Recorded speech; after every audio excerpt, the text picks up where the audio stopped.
Chapter 67. The angry vice sect leader. The voice of the man in the Taoist robe echoed above the sea of clouds, his gaze constantly fixed on the Qinghong sword. He couldn't discern the true form of this sword because his divine sense couldn't penetrate the sword qi on its surface, which made him quite alarmed. This person's sword Dao accomplishment was absolutely the strongest he had ever encountered. However, he didn't get a response. The entire world seemed to be left with only him and this sword, with no second person present. But he could sense a trace of divine sense fluctuation on the Qinghong sword, indicating that it was being controlled by someone, which made him highly alert and on guard. At this moment, the Qinghong sword burst out with powerful sword intent. In an instant, rolling thunderclouds poured in from all directions, dimming the entire sky and earth.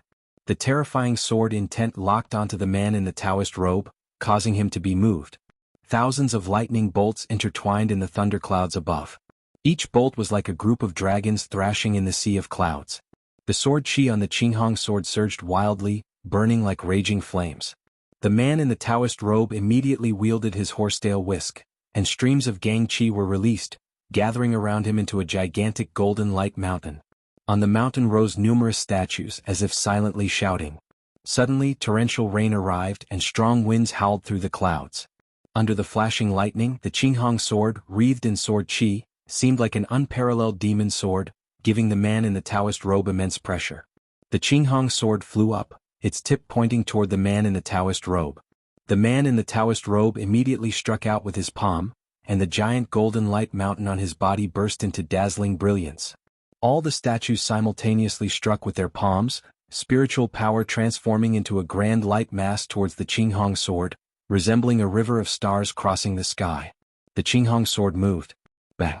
With a single sword strike, it targeted the man in the Taoist robe. The sword moved, the wind and thunder roared, and the heavens and earth trembled.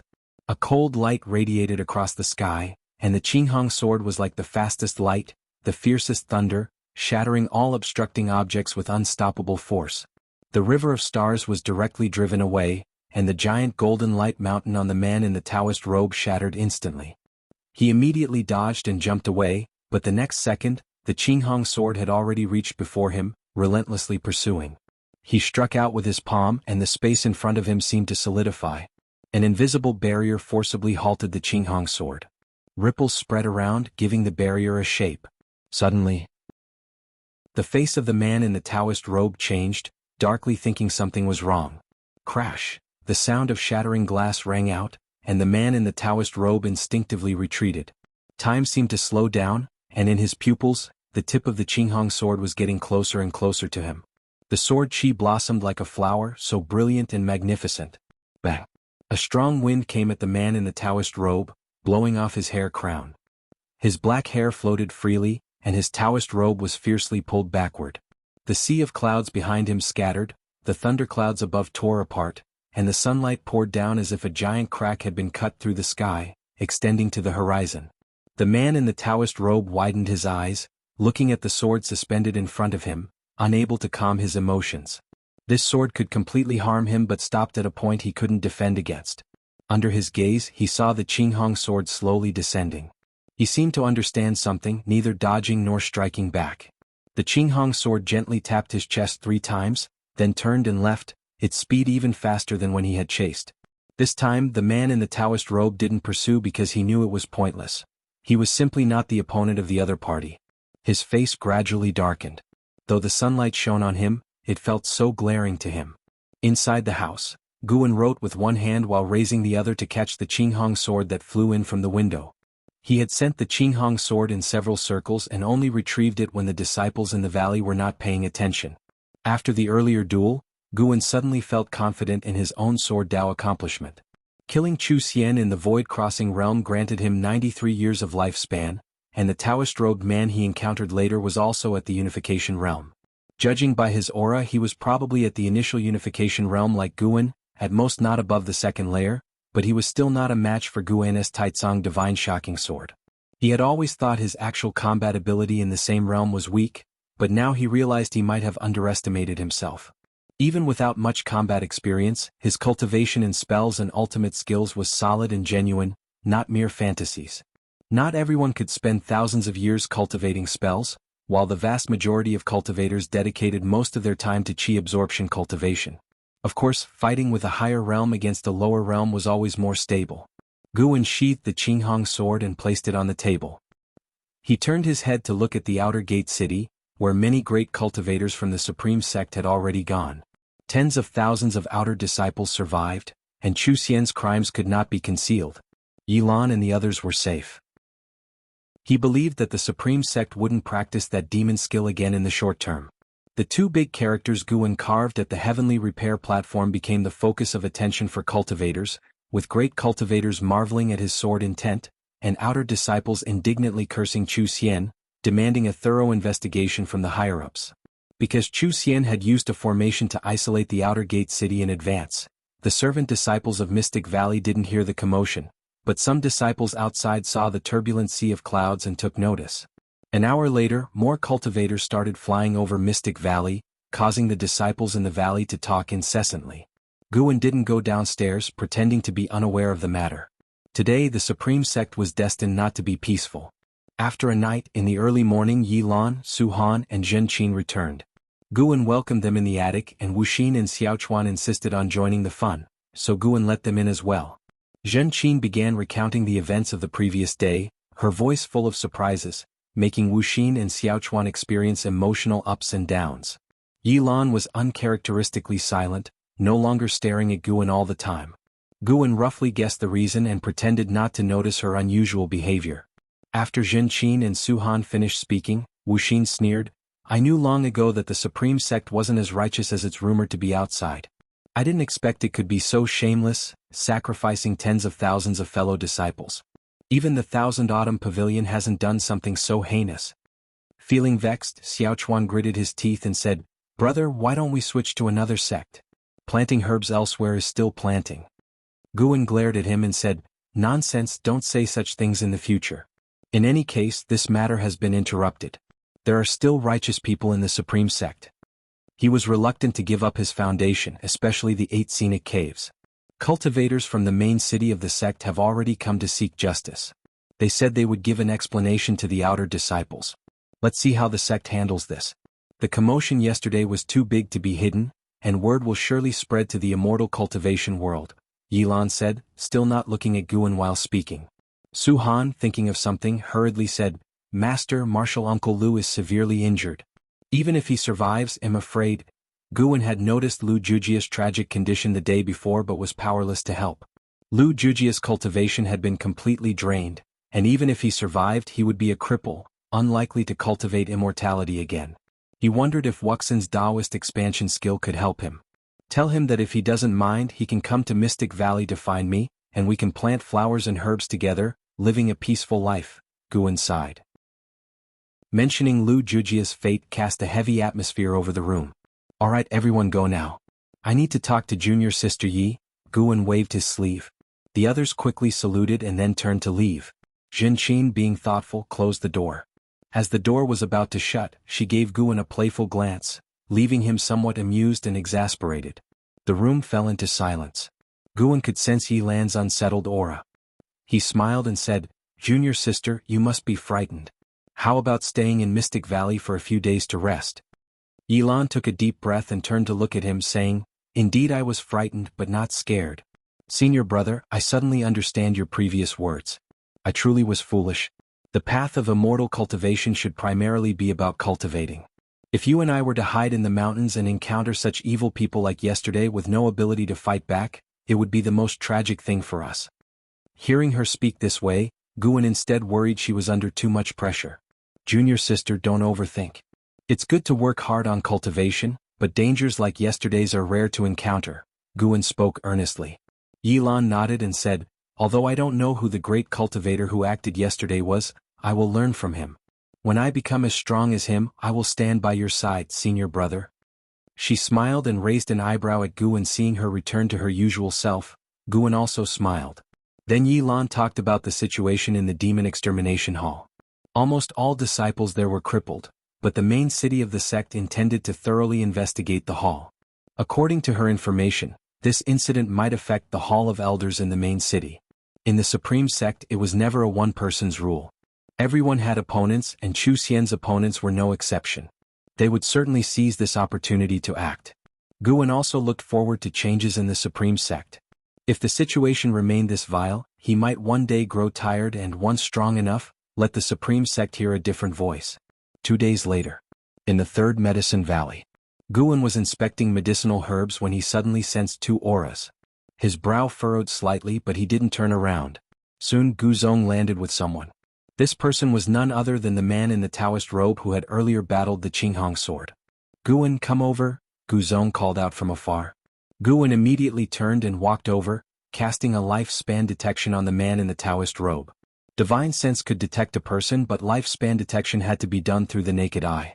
Jihan Tian, Unification Realm, First Layer, 780/3300/3500. Indeed, it was the Unification Realm First Layer. And his surname was Ji.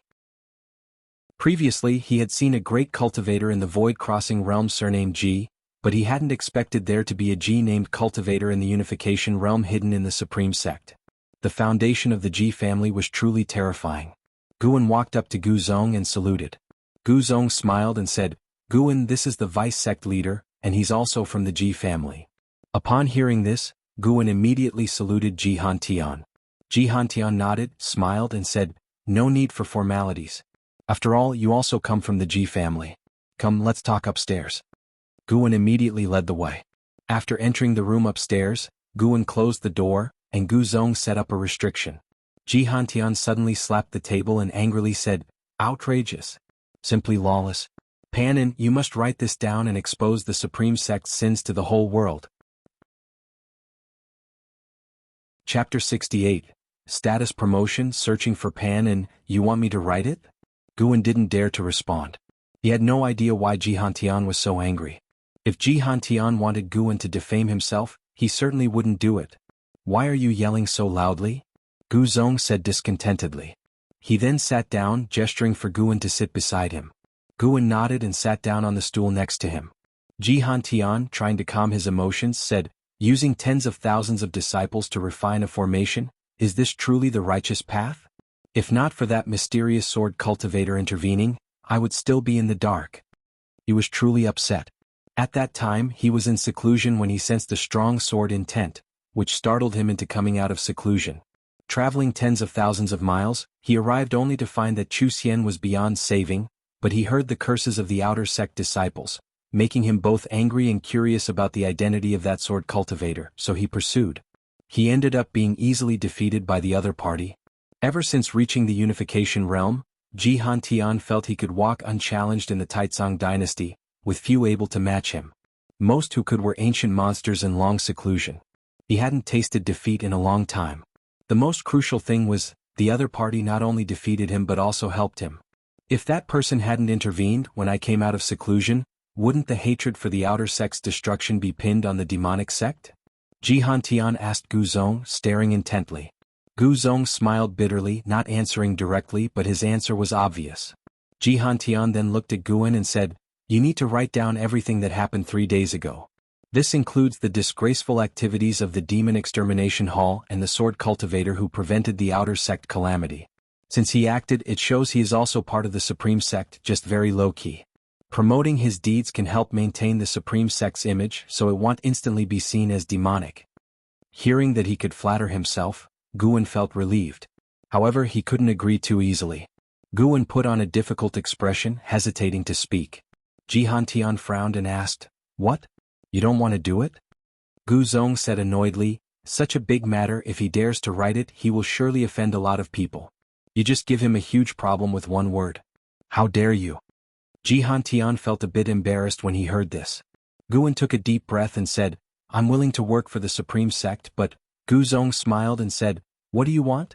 Just say it." Jihan Tian frowned but did not say more. "I want to expand my Medicine Valley, making it the third Medicine Valley in the inner sect, controlling a 100-mile radius area for planting more medicinal herbs. I will still turn in herbs to the sect as usual and not take more," Guan said seriously. Jihan Tian couldn't help but ask, "Just that? You could ask for more and higher requirements." He thought Guan would make a big demand, but it turned out to be just this. Guan nodded and said, "I only want this. My talent is mediocre, Asking for treasures or cultivation techniques would only bring trouble. Growing medicinal herbs is my hobby, and it gives me more inspiration for writing, which also benefits the Supreme Sect. Jihantian couldn't help but look at Gu Zong. Gu Zong smiled and said, "Don't underestimate him. He's truly thinking this way. You may not know Pan An's reputation, but get to know him in these few days. As long as he speaks, the Hall of Elders will surely promote him to true disciple." "Oh, his books are really that amazing? Read The Investiture of the Gods. You'll absolutely like it." "Alright then. I will make the decision. In that 100-mile area you can grow whatever you want. Also you will receive a set of the 6th grade Spirit Protection Array. Gu Zong handle this matter," Jihantian said seriously. Gu Zong smiled and nodded. Guan immediately bowed to thank Jihantian. Gu Zong started to inquire about the sect leader's view on the matter. Jihantian sarcastically said he would surely feign ignorance. The sect leader and the vice-sect leader did not get along. During this, Jihantian also mentioned LV Badian, namely Elder Tian, expressing his strong dissatisfaction with Elder Tian. It seemed that Elder Tian had altered his appearance and figure, making him unrecognizable and easily overlooked. Only after listening to the end did Guan learn that Elder Tian indeed suffered from deviation.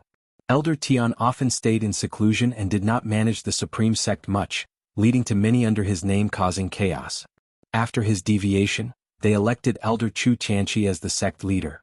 In Jihantian's words, Elder Tian was already seen as dead. This made Guan have more conjectures about the relationship between Gu Zong and Jihantian. Only after half an hour did Jihantian and Gu Zong leave. Guan stood on the grass watching them go. Suddenly, Elder Tian came over curiously and asked, "Is something happening with the outer sect?" Guan nodded and briefly explained the situation, making Elder Tian frown. "Elder Tian, what do you think?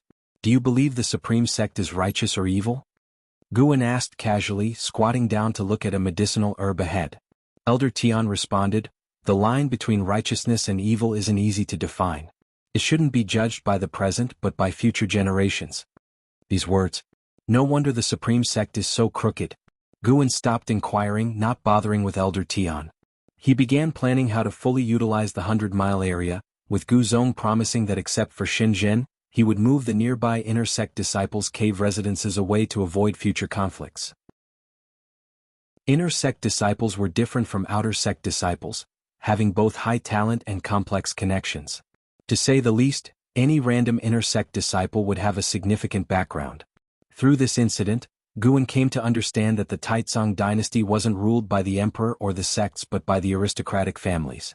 The Ji family alone could have a vice-sect leader in the Supreme Sect and place family members in every sect under the Taizong dynasty. Let alone the Gu family or Zhou family.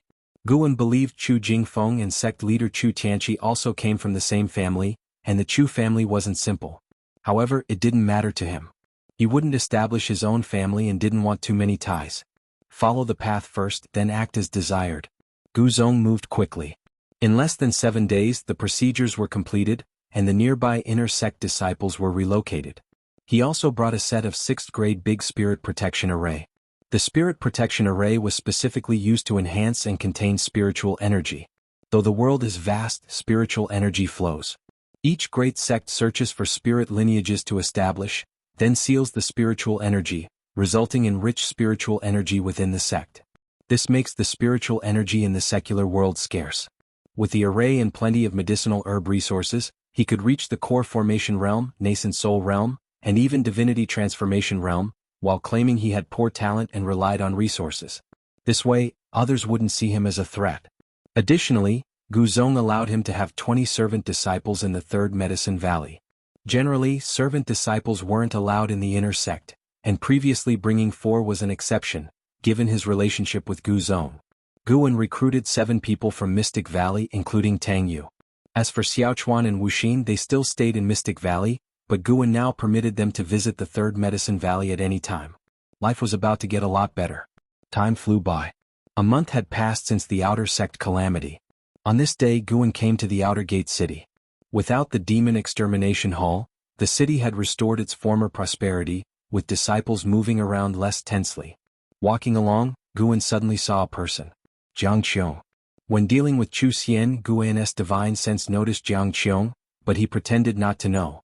He thought she would have left after a month, but surprisingly she was still here. Jiang Qiong walked up to him and smiled, "Come with me." Guan looked at the hunchbacked old man behind her and used a lifespan detection. Humo, Divinity Transformation Realm, 9 layers 970/1300/1570 Gu and could sense the hidden demonic qi inside the old man. Jiang Qiong was truly bold, not only coming herself but also bringing a same realm companion, unafraid of being exposed. Seeing Guan hesitate, Jiang Qiong raised her hand and revealed a token. Outer Sect Great Elder. Equivalent to the ruler of the Outer Sect. Guan looked at her in astonishment, wondering how she managed it. Jiang Qiong smiled proudly and walked past him. He quickly followed her pace. Soon, Guan entered Jiang Qiong's residence, where there were many servant disciples, none with demonic qi. Jiang Qiong led Guan into a grand hall while Huemo stood at the entrance. Guan could sense him casting a spell to isolate the area, preventing any spying. Guan watched Jiang Qiong sit at the chief seat, even crossing her legs, lacking any demeanor of the Outer Sect Great Elder. "How did you manage it?" Guan couldn't help but ask. Jiang Qiong snorted, "Your martial master's divine skills are vast. Being a great elder of the Outer Gate City is nothing. One day I might become the sect leader." Guan laughed and asked, "If you become the sect leader, will you favor the Thousand Autumn Pavilion or the Supreme Sect?" "If I become the Supreme Sect leader, I won't be a demon cultivator and will side with the Supreme Sect. Even if the Thousand Autumn Pavilion Master is offered, I won't take it." Jiang Qiong casually replied, filled with disdain for the Thousand Autumn Pavilion. Guan suddenly understood why there were so many Thousand Autumn Pavilion agents in the Supreme Sect, yet the Thousand Autumn Pavilion couldn't topple the Supreme Sect. To the Thousand Autumn Pavilion cultivators, the Thousand Autumn Pavilion was far inferior to the Supreme Sect. Wuxia preferred being a servant disciple in the Supreme Sect over returning to the Thousand Autumn Pavilion as the young master. From now on, any Thousand Autumn Pavilion cultivator who seeks you must not learn the whereabouts of the green vine tree. That tree belongs to you and me only, no longer to the Thousand Autumn Pavilion. Understood? Jiang Qiong said seriously. Guan nodded. Sorry, it's only mine. Jiang Qiong smiled. Grand disciple, tell me, what do you need? Feel free to ask. Guan thought for a moment and said, Can you promote Yi Lan from the Law Enforcement Hall? She is my junior sister. As for other requests, I don't need them for now. My medicine valley in the inner sect has expanded, so I don't need more valleys. In the future, if you have high-rank medicinal herb seeds, you can give them to me. I'll grow and cultivate them and then hand them to you. Jiang Qiong's smile grew brighter. She looked him over and said, Not bad. I didn't choose the wrong grand disciple. Don't worry, Martial Master won't be polite with you. Of course, Martial Master won't shortchange you either.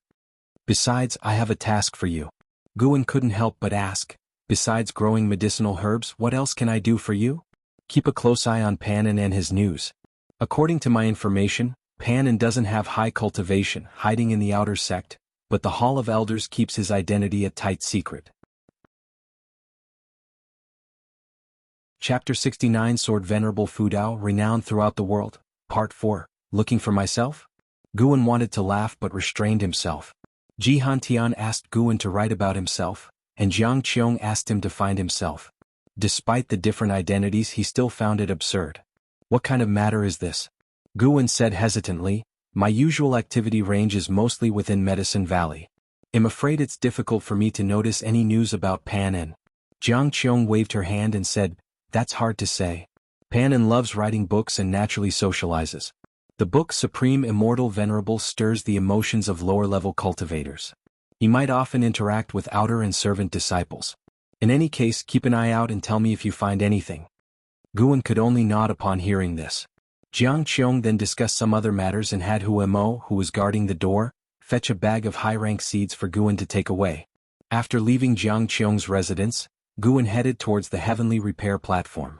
It was said that the Heavenly Repair Platform had become the most notable attraction in this outer gate city, attracting disciples from other outer and inner cities to visit. The grand battle a month ago had spread throughout the immortal cultivation world. Even Luo Hun from Tianya Valley had heard of it, indicating that he occasionally left the valley. Upon reaching the Heavenly Repair Platform, Guan saw that at least 10,000 people were on the platform. Beside the words Righteous Path, many cultivators were meditating. Guan first noticed two familiar faces. Zuijian and Zuolin. This father and son pair were observing Guan's sword intent. Guan had carved words with his sword intent, naturally leaving behind his sword intent, which held a great attraction for the sword cultivators of the Supreme Sect. Guan also saw another person, his disciple Su Han. Su Han was also a sword cultivator. Having grasped the essence of the hateful heaven divine sword, his accomplishments in sword Dao had grown rapidly, and his overall bearing was transforming. Guan watched from afar, not disturbing anyone while listening to the discussions of other disciples. The sword intent of Sword Venerable Fudao is truly majestic. One can't imagine how high his sword Dao accomplishment is. It's said that Sword Venerable Fudao has strength comparable to that of the vice sect leader. Even if he faced the sect leader, he might not lose. Perhaps Sword Venerable Fudao is actually the sect leader? That's impossible. The sect leader himself stated that he has no idea what Chu Xian did. He also said there will be a thorough investigation of everyone associated with Chu Xian, regardless of status. Anyone who goes against the ethics of the Supreme Sect will be severely punished. Looking at these words, righteous path, they truly stir my heart. I heard Pan and wants to write about Sword Venerable Fudao in his book. I wonder what kind of story it will be. Sword Venerable Fudao. This was the title given to Guan by Chu Tianqi, the sect leader of the Supreme Sect. More precisely, it was conferred upon the mysterious sword cultivator who killed Chu Xian. Sword Venerable Fudao, upholding the righteous path. If any unjust matters or people reappeared in the Supreme Sect, the Sword Venerable could act in the sect leader's stead to uphold justice, cutting down unjust sect leaders and vanquishing evil within the sect. This sounded imposing, but Guan thought it was useless. Chu Tianqi's proclamation protected himself. Ever since he conferred the title Sword Venerable Fudao, the criticism against him within the sect had significantly reduced. Instead, people praised him for his actions, believing he had the magnanimity to face responsibility. Guan also overheard people questioning the sect leader. More accurately, questioning the Chu family. Chu Tianqi and Chu Xian were hard to separate in people's minds. This indicated the undercurrents within the Supreme Sect. Those who praised and those who questioned publicly did not match the typical behavior of cultivators. It was hard to determine if they were being used as pawns. However, none of this concerned Guan. After spending some time at the Heavenly Repair platform, Guan headed to the transmission array platform of the inner sect. He needed to purchase a large number of medicinal herb seeds from the inner sect. Although Gu Zong's delegation had given him many seeds, they were far from enough to cover an area of 100 miles. The thought of having his medicinal herbs cover an area of 100 miles excited Guan. A month ago, taking the risk not only saved those around him but also brought him great benefits, which made him very satisfied. By evening, Guan returned to the Third Medicine Valley. The arrival of 7 new servant disciples added some vitality to the valley. They were weeding and clearing land in various directions while the distant mountain forests echoed with the barks of spirit dogs, adding a pastoral feel. As soon as Guan returned, he sensed Sheng Zhen's presence, who was once again waiting in his loft. Upon heading upstairs, Guan saw Sheng Zhen standing by the bookshelf, reading. Hearing the footsteps, she returned the book to the shelf and turned to face him. Guan closed the door and asked, "Miss Shen, what brings you here today? I heard you're going to write a book about Sword Venerable Fudao? I'll be part of it, but it won't be solely about him. Mainly, it will recount the events from a month ago in the outer sect. Then you must be careful. The reputation of Sword Venerable Fudao has spread beyond the Taizong dynasty. Just yesterday, I received a letter saying that sword cultivators from the Great Yu dynasty are preparing to challenge him. Many believe that since you're writing about Sword Venerable Fudao, you must have a connection with him. They think finding you is easier than finding him." Sheng Zhen laughed lightly as she spoke, her eyes gleaming with mirth. Guan sighed helplessly. How could I possibly meet Sword Venerable Fudao? To write about him, I need to gather material from the outer sect. Don't worry. I haven't disclosed your identity to anyone. Even my father wanted to know about you, but I refused. As Sheng Zhen spoke, she took out a book from her storage bag and placed it on the table. Though I haven't told anyone, you should still be careful. The power of Sword Venerable Fudao makes many sects uneasy. They all want to gather information about him. Additionally, here is the book I wrote. Within a month, the book collection hall will start selling it nationwide. You can take a look first. With that, Sheng Zhen walked out, brushing past him. They were already familiar with each other, so Guan did not see her off. Instead, he went to the desk and picked up the book Sheng Zhen had written. Supreme Secret Records. It sounded very serious. Guan immediately started to read, but as he continued, his brows began to furrow. Really? He had thought Shenzhen's writing wouldn't surpass Green Hero Travelogue, especially regarding matters between men and women. To his surprise, she wrote in even greater detail. This person acted demure in front of him but wrote so uninhibitedly in private? This content shouldn't be published, right? Guan hoped that the scrutiny of the book collection hall would do its job. Though he was displeased, he continued reading with great interest. This reading lasted the entire night. At dawn, Guan gathered the disciples to begin their exercises. As the number of disciples in the Third Medicine Valley increased, he believed tradition should be maintained, even getting Elder Tian involved. After the exercises, Guan began assigning tasks. He left 3 disciples to sow seeds while the others continued clearing the land. The dense forests around the Third Medicine Valley needed a significant amount of time and effort to transform into cultivable fields. Guan, even without using spells, did not feel tired and even told his disciples that it was also a form of cultivation. In truth, the disciples did not feel tired either and were very motivated. The larger the Third Medicine Valley grew, the more benefits they would receive, as Guan was generous in sharing the medicinal herbs, providing them with more elixirs. Life settled into a peaceful routine. Guan spent most of his time in the Third Medicine Valley, busy with clearing land and sowing seeds. 5 days later, Shenzhen came looking for Guan again, very angry because her book had been rejected by the book collection hall. Guan almost laughed, but he held it in. Shenzhen was very adamant. The more the book collection hall refused to publish her book, the more determined she was to publish it. She decided to print it herself and secretly spread it in the inner sect. Guan advised her to revise it, delete some content, and maybe it would pass, but she didn't listen. Either way, without the help of the book collection hall, Guan believed her book couldn't become popular, easing much of his concern. Winter snow gradually fell, blanketing the earth in white. At noon, Guan arrived at Tianya Valley. To his surprise, there was an additional person inside the valley, and they had a formidable presence. Luo Hun, sensing Guan's presence, leaped out of the forest like a flying swan, landing in front of him. You came just in time. Let me introduce you to someone. They were sent by His Majesty. From now on, let them take any medicinal herbs they need to help them break through as soon as possible. Luo Hun said, leading Guan to a distant area with lofts. Guan never coveted the herbs in Tianya Valley. He only wanted to gather them. Afterward, it was up to Li Xiandao to distribute them as they originally belonged to Li Xiandao. When they reached the loft, the door of a nearby house opened and a white-robed man stepped out. Yi Luyun, Divinity Transformation Realm, 9 layers 466/1208/2850 Divinity Transformation Realm, 9 layers. His Majesty's forces were not weak either. Yi Luyun looked to be in his early 40s, with an elegant and refined demeanor. His white robe highlighted the charming and reserved temperament typical of a swordsman. From across the wall, Yi Luyun cupped his hands and said, I am Yi Luyun, a pleasure to meet you, Valley Master. Luo Hun introduced, Senior Yi is the first sword servant by His Majesty's side. His sword Dao accomplishment is among the best in the Taizong dynasty. Only a few in the world can compare in sword Dao, countable on one's fingers. Guan raised his hand in greeting to Yi Luyun. Yi Luyun stared at Guan and asked, Valley Master, you are also a disciple of the Supreme Sect. Do you know anything about Sword Venerable Fudao? What exactly is his cultivation level? Sword Venerable Fudao was famed throughout the land, but everyone only knew he had slain Chu Xian of the Void Crossing Realm.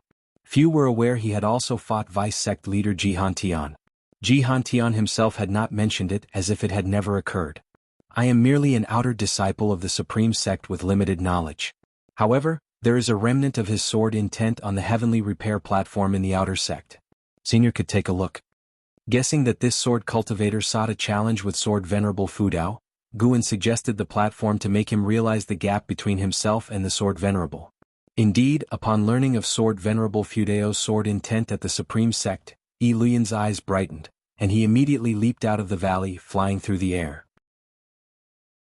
Guan looked at Luo Hun and asked, Can he go directly to the Supreme Sect?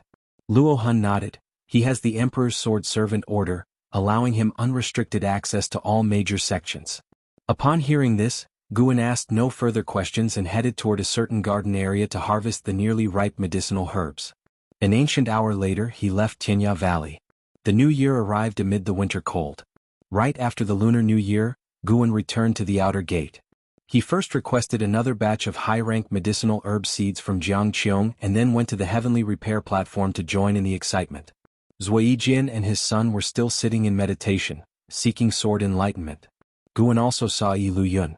He too was meditating near the righteous path words, frowning in deep thought. Guan's gaze shifted above the word path, and his brow furrowed slightly. Chapter 69 Sword Venerable Fudao, renowned throughout the world, Part 4, Looking for Myself? Guan wanted to laugh but restrained himself. Ji Hantian asked Guan to write about himself, and Jiang Qiong asked him to find himself. Despite the different identities, he still found it absurd. What kind of matter is this? Guan said hesitantly, my usual activity range is mostly within Medicine Valley. I'm afraid it's difficult for me to notice any news about Pan En. Jiang Qiong waved her hand and said, that's hard to say. Pan En loves writing books and naturally socializes. The book, Supreme Immortal Venerable, stirs the emotions of lower-level cultivators. He might often interact with outer and servant disciples. In any case, keep an eye out and tell me if you find anything. Guan could only nod upon hearing this. Jiang Qiong then discussed some other matters and had Hu Mo, who was guarding the door, fetch a bag of high-rank seeds for Guan to take away. After leaving Jiang Qiong's residence, Guan headed towards the heavenly repair platform. It was said that the heavenly repair platform had become the most notable attraction in this outer gate city, attracting disciples from other outer and inner cities to visit. The grand battle a month ago had spread throughout the immortal cultivation world. Even Luo Hun from Tinya Valley had heard of it, indicating that he occasionally left the valley. Upon reaching the heavenly repair platform, Guan saw that at least 10,000 people were on the platform. Beside the words, righteous path, many cultivators were meditating. Guan first noticed two familiar faces. Zuijian and Zuolin. This father and son pair were observing Guan's sword intent. Guan had carved words with his sword intent, naturally leaving behind his sword intent, which held a great attraction for the sword cultivators of the Supreme Sect. Guan also saw another person, his disciple Su Han. Su Han was also a sword cultivator. Having grasped the essence of the hateful heaven divine sword, his accomplishments in sword Dao had grown rapidly, and his overall bearing was transforming. Guan watched from afar, not disturbing anyone while listening to the discussions of other disciples. The sword intent of Sword Venerable Fudao is truly majestic. One can't imagine how high his sword Dao accomplishment is. It's said that Sword Venerable Fudao has strength comparable to that of the vice sect leader. Even if he faced the sect leader, he might not lose. Perhaps Sword Venerable Fudao is actually the sect leader? That's impossible. The sect leader himself stated that he has no idea what Chu Xian did. He also said there will be a thorough investigation of everyone associated with Chu Xian, regardless of status. Anyone who goes against the ethics of the Supreme Sect will be severely punished. Looking at these words, righteous path, they truly stir my heart. I heard Pan En wants to write about Sword Venerable Fudao in his book. I wonder what kind of story it will be. Sword Venerable Fudao. This was the title given to Guan by Chu Tianqi, the sect leader of the Supreme Sect. More precisely, it was conferred upon the mysterious sword cultivator who killed Chu Xian. Sword Venerable Fudao, upholding the righteous path. If any unjust matters or people reappeared in the Supreme Sect, the Sword Venerable could act in the sect leader's stead to uphold justice, cutting down unjust sect leaders and vanquishing evil within the sect. This sounded imposing, but Guan thought it was useless. Chu Tianqi's proclamation protected himself. Ever since he conferred the title Sword Venerable Fudao, the criticism against him within the sect had significantly reduced. Instead, people praised him for his actions, believing he had the magnanimity to face responsibility. Guan also overheard people questioning the sect leader. More accurately, questioning the Chu family. Chu Tianqi and Chu Xian were hard to separate in people's minds. This indicated the undercurrents within the Supreme Sect. Those who praised and those who questioned publicly did not match the typical behavior of cultivators. It was hard to determine if they were being used as pawns. However, none of this concerned Guan. After spending some time at the heavenly repair platform, Guan headed to the transmission array platform of the inner sect. He needed to purchase a large number of medicinal herb seeds from the inner sect. Although Gu Zong's delegation had given him many seeds, they were far from enough to cover an area of 100 miles. The thought of having his medicinal herbs cover an area of 100 miles excited Guan. A month ago, taking the risk not only saved those around him but also brought him great benefits, which made him very satisfied. By evening, Guan returned to the third medicine valley. The arrival of 7 new servant disciples added some vitality to the valley. They were weeding and clearing land in various directions while the distant mountain forests echoed with the barks of spirit dogs, adding a pastoral feel. As soon as Guan returned, he sensed Sheng Zhen's presence, who was once again waiting in his loft. Upon heading upstairs, Guan saw Sheng Zhen standing by the bookshelf, reading. Hearing the footsteps, she returned the book to the shelf and turned to face him. Guan closed the door and asked, "Miss Shen, what brings you here today? I heard you're going to write a book about Sword Venerable Fudao? I'll be part of it, but it won't be solely about him. Mainly, it will recount the events from a month ago in the outer sect." "Then you must be careful. The reputation of Sword Venerable Fudao has spread beyond the Taizong dynasty. Just yesterday, I received a letter saying that sword cultivators from the Great Yu dynasty are preparing to challenge him. Many believe that since you're writing about Sword Venerable Fudao, you must have a connection with him. They think finding you is easier than finding him." Sheng Zhen laughed lightly as she spoke, her eyes gleaming with mirth. Guan sighed helplessly. "How could I possibly meet Sword Venerable Fudao? To write about him, I need to gather material from the outer sect. Don't worry. I haven't disclosed your identity to anyone.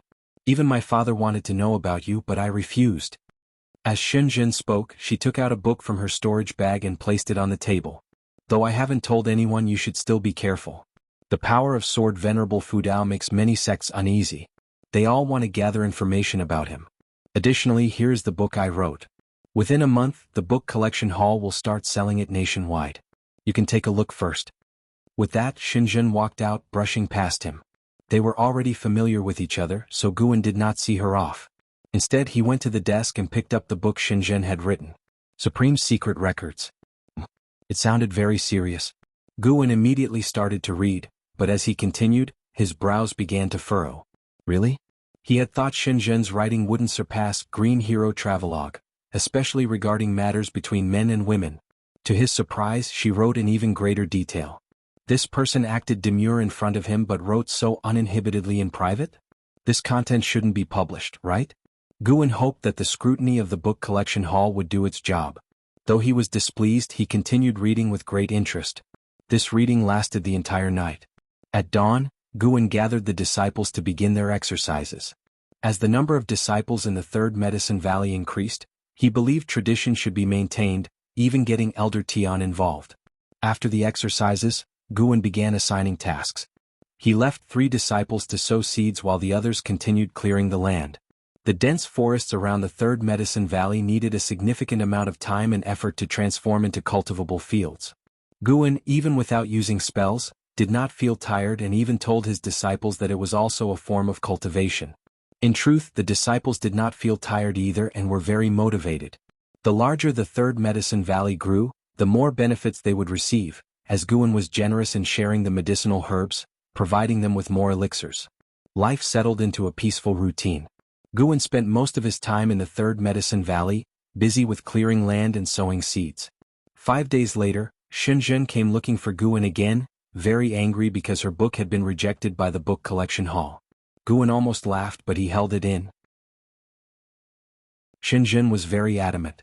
The more the book collection hall refused to publish her book, the more determined she was to publish it.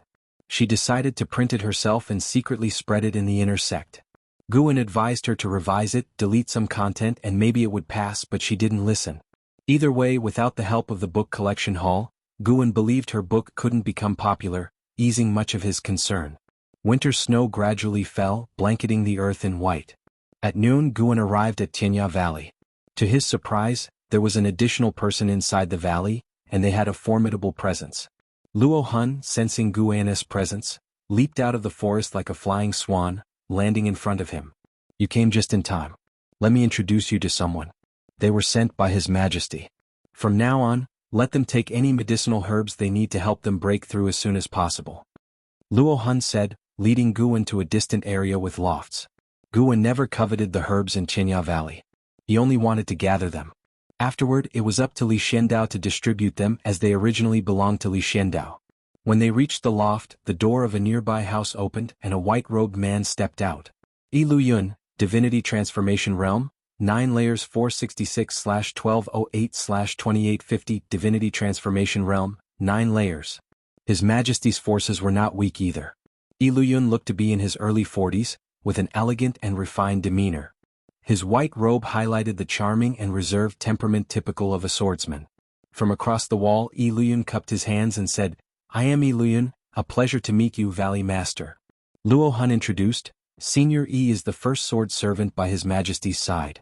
His sword Dao accomplishment is among the best in the Taizong dynasty. Only a few in the world can compare in sword Dao, countable on one's fingers. Guan raised his hand in greeting to Iluyun. Iluyun stared at Guan and asked, "Valley Master, you are also a disciple of the Supreme Sect. Do you know anything about Sword Venerable Fudao? What exactly is his cultivation level?" Sword Venerable Fudao was famed throughout the land, but everyone only knew he had slain Chu Xian of the Void Crossing Realm. Few were aware he had also fought Vice Sect leader Jihan Tian. Jihan Tian himself had not mentioned it as if it had never occurred. "I am merely an outer disciple of the Supreme Sect with limited knowledge. However, there is a remnant of his sword intent on the heavenly repair platform in the outer sect. Senior could take a look." Guessing that this sword cultivator sought a challenge with Sword Venerable Fudao, Guan suggested the platform to make him realize the gap between himself and the Sword Venerable. Indeed, upon learning of Sword Venerable Fudao's sword intent at the Supreme Sect, Iluyun's eyes brightened, and he immediately leaped out of the valley, flying through the air. Guan looked at Luo Hun and asked, "Can he go directly to the Supreme Sect?" Luo Hun nodded. He has the Emperor's Sword Servant Order, allowing him unrestricted access to all major sections. Upon hearing this, Guan asked no further questions and headed toward a certain garden area to harvest the nearly ripe medicinal herbs. An ancient hour later he left Tianya Valley. The new year arrived amid the winter cold. Right after the Lunar New Year, Guan returned to the outer gate. He first requested another batch of high-rank medicinal herb seeds from Jiangqiong and then went to the heavenly repair platform to join in the excitement. Zuijian and his son were still sitting in meditation, seeking sword enlightenment. Guan also saw Iluyun. He too was meditating near the righteous path words, frowning in deep thought. Guan's gaze shifted above the word path, and his brow furrowed slightly. Source: Web Novel. Com. Updated on Envgo. Co. Chapter 70. Righteousness and Demons. I read Fengshen, 5th update. Following Guan's gaze, he saw a man in plain clothes sitting cross-legged above the Dao character. His figure and appearance were unremarkable, and even his aura was ordinary. If it weren't for Guan constantly using lifespan detection, he wouldn't have noticed anything extraordinary about this person. Underworld Demon Emperor, Void Crossing Realm 9th Layer 3847/5700/14000. Turns out he's a demon.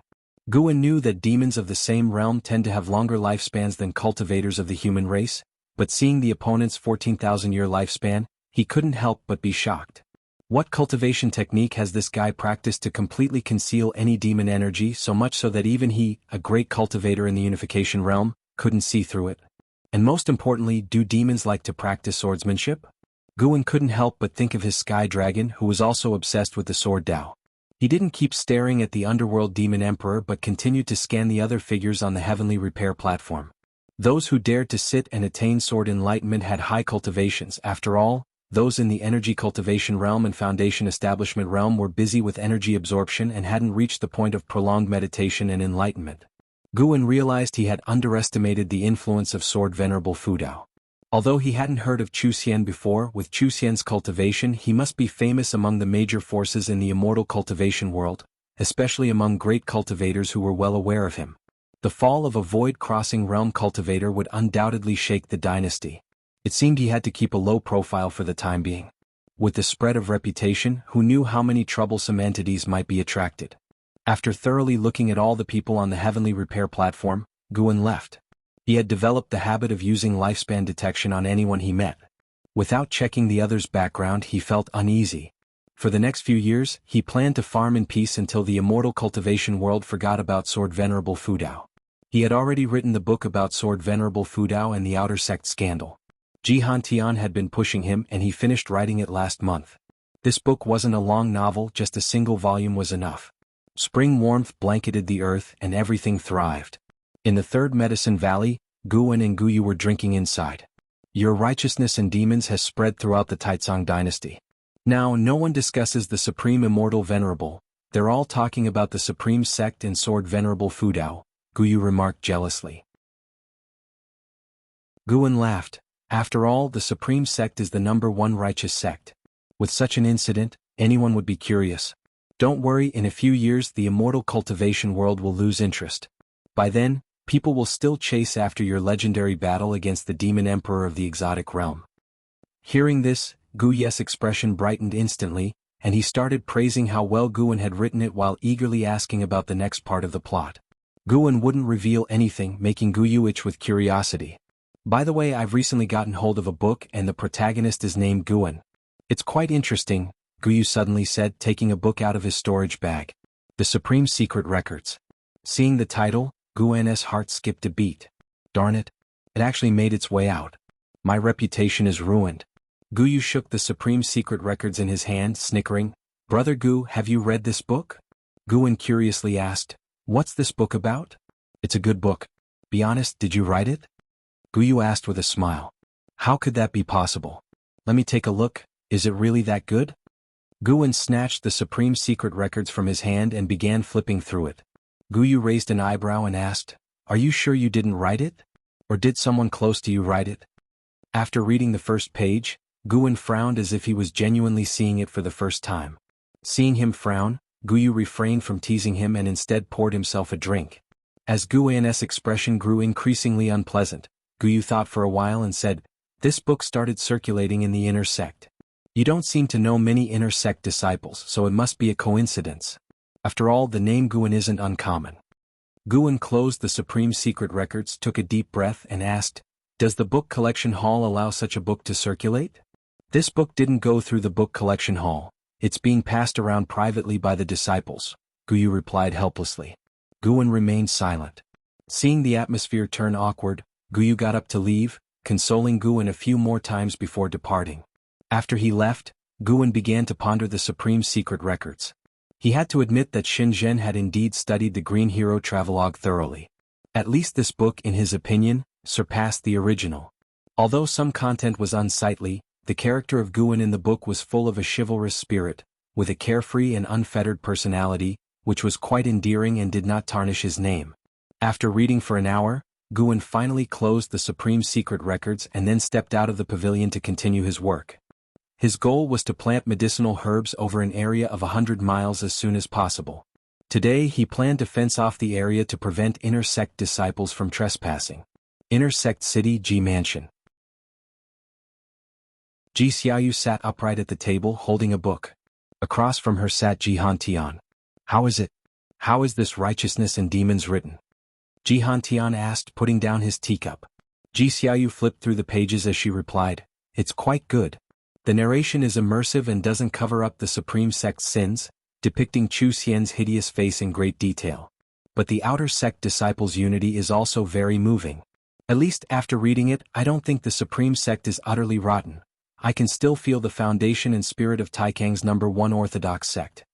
Ji Hantian's lips curled into a smile. Do you know who Panin is? Ji Xiaoyu remained silent. It's the house servant under your command, Guan unexpected, isn't it? Ji Hantian asked with a smile. Ji Xiaoyu said quietly, Actually, I already knew, but I didn't expect you to know as well. Grandfather, you didn't make him write this book, did you? It will cause him a lot of trouble. Ji Hantian feigned a cough and said, No worries, I will protect him. Thanks to this book, my influence in the Hall of Elders has increased. Overturning Chu Tianqi might not be impossible in the future.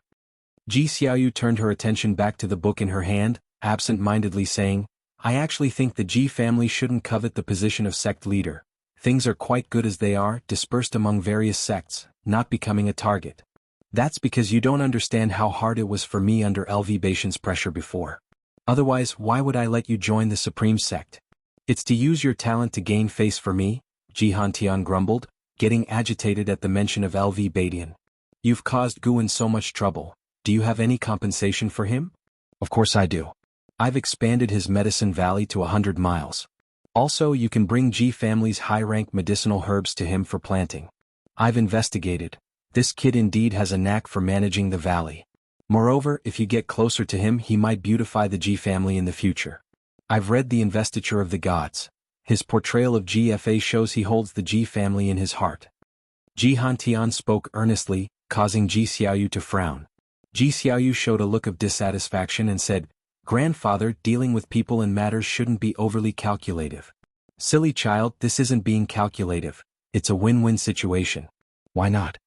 Ji Xiaoyu lowered her head, continuing to read, which made Ji Hantian shake his head. Ji Hantian stood up and said, "The 100 Tribes Conference is approaching. You should prepare to secure the top spot on the Hidden Dragon list." After saying that, he took a step and disappeared into thin air within the room. Ji Xiaoyu didn't get up and kept staring at the book in her hand. March, the spring breeze was cool. One day in the early days of the month, someone from the Ji family came to the Third Medicine Valley, delivering a large batch of medicinal herb seeds to Guan. The lowest grade was rank 4, which made Guan very happy. Before leaving, the Ji family cultivator explicitly and implicitly conveyed that the third miss thought highly of him. These seeds were personally selected by her, and for any future needs he could approach her. Guan naturally wouldn't refuse and expressed that he would never forget the third miss kindness. Hearing this, the cultivator left satisfied. The Ji family, Gu Zong and Jiang Qiong were all giving him seeds, which saved Guan quite a bit in costs. He planned to recruit more servant disciples, filling up at least 20 positions, providing each with a demon beast and top-notch treatment. That day Guan took Elder Tian to the outer sect city. Elder Tian had volunteered to come, saying he wanted to see the Righteous Path characters on the Heavenly Repair platform. Upon arriving at the outer sect city, the two parted ways. As Guan approached the entrance of the Chores Hall, a male disciple came up to him, whispering, "Taoist friend, I have a treasure here, just 2 low-grade spirit stones." "2? Why don't you just go rob someone?" Guan said irritably, bypassing him directly. That disciple blocked him again, then took a book out of his storage bag, saying mysteriously, "Take a good look. Do you recognize this book? Many inner sect disciples read it after exiting seclusion. It holds great opportunities within." Guan glanced at it and saw 4 words. "The Supreme Secret Records." He directly pushed the other aside, leaving with a word, "Sorry, I read the Investiture of the Gods." The disciple looked at his departing figure, cursing quietly, then sought other people to sell to. An hour later, Guan emerged from the Chores Hall with 11 people in tow, both men and women, all young and looking excited. Guan's ability to recruit so many servant disciples at once indicated his unusual status. Following such a senior, their path in immortal cultivation would surely broaden. He led the servant disciples grandly to the Heavenly Repair platform. The servant disciples had been curious about the platform for a long time. However, due to their low cultivation, they hadn't dared to come, fearing it would irritate the great cultivators. Guan quickly spotted Elder Tian, who stood below the Righteous Path characters, watching intently. He glanced in another direction. The underworld demon emperor in the 9th layer of the Void Crossing realm was still there, currently making some gestures with his right hand. Guan watched for 2 breaths and thought to himself, "This isn't the sword move of the Taitsong Divine Shocking Sword? This guy can comprehend sword moves just with sword intent? Too monstrous. No, I need to deepen my connection with the Taitsong Divine Shocking Sword." Next time, I'll invest 1 or 2,000 years of lifespan to maintain my standing in the Sword Dao. Guan withdrew his gaze and walked towards Elder Tian. "Haha, I've comprehended it. I've comprehended it." Suddenly, a loud laugh resounded from the Heavenly Repair platform, drawing the attention of the tens of thousands on the platform. The speaker was an old man wearing a Taoist robe, although his white hair was a bit messy. He then leaped into the sky, reaching out with 2 fingers pointing at the Righteous Path characters on the platform. Chapter 71. Sword Dao Holy Land Restart the Plan, 6th Update. Seeing the old man trying to destroy his writing, Guan's expression changed. "What's the meaning of this? Comprehend my sword intent and still want to smash my writing?" Guan nearly made a move, but fortunately there was no need for him to do so. "Presumptuous." A thunderous shout echoed. The speaker was none other than Li Zuando's first sword servant, Yi Luyun. The 9th layer of the divinity transformation realm, Yi Luyun still had an imposing aura. A single shout made the whole city jump in fear. Not only Yi Luyun but numerous great cultivators around the words Righteous Path also stood up. Even the 9th layer of the Void Crossing realm underworld demon emperor raised his eyes to look at the old man in the sky, showing dissatisfaction in his eyes. Guan immediately cast a lifespan detection. Pang Yu, 2nd layer of the Void Crossing realm 1279/1720/1770. already close to the limit. No wonder he's so deranged. Pang Yu in the sky glanced at Yi Luyun, sneering contemptuously. A mere divinity transformation, dare to stop me? Divinity transformation? The disciples on the heavenly repair platform were in an uproar and retreated, fearing to be caught in the combat of the great cultivators. Does your excellency look down on divinity transformation, but honor void crossing? A cold voice came from another cultivator, not the underworld demon emperor. Guan had already noticed him, a great cultivator of the 5th level of the void crossing realm, dressed in the supreme sect's elder robe. Pang Ye's face changed slightly as he pulled back his hand, flicked his sleeve and snorted, "Fine, you supreme sect have many people and great forces, truly remarkable. Believe." Saying this, he turned and flew out of the city gates in the blink of an eye. Trying to destroy my supreme sect's path enlightenment place, you think you can just leave? A cold snort sounded. The voice was familiar to Guan. It came from Gu Zong.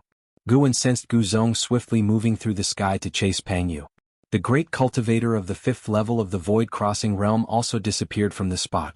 The tense atmosphere of the heavenly repair platform eased. Cultivators on the platform started discussing the recent person and marveling at the strength of the supreme sect. Guan felt that this outer gate city owed him a great debt. In the past there were never so many great cultivators here. Now there were always 2 void crossing realm great cultivators watching over the city, giving an immense sense of security. All thanks to the 2 words righteous path he left behind.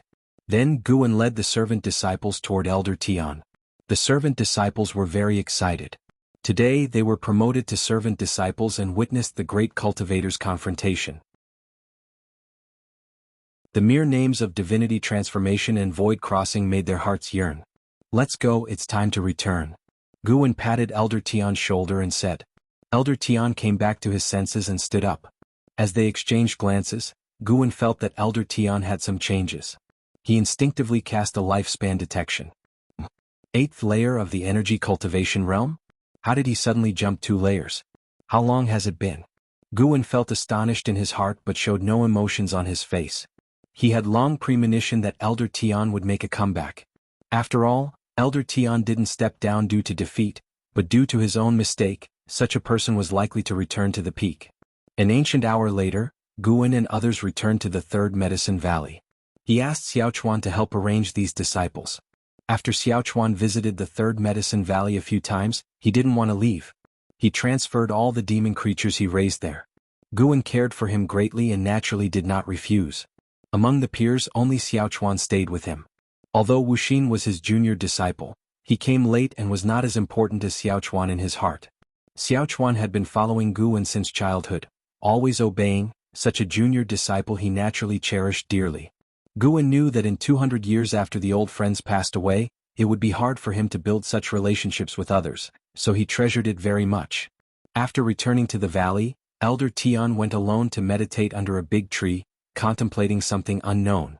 The setting sun cast a glow on the mountain top, as Yi Yin waved his spear before the sunset, creating a unique scene that sparked discussions among the new servant disciples. Seasons alternated and more than 2 years passed quickly.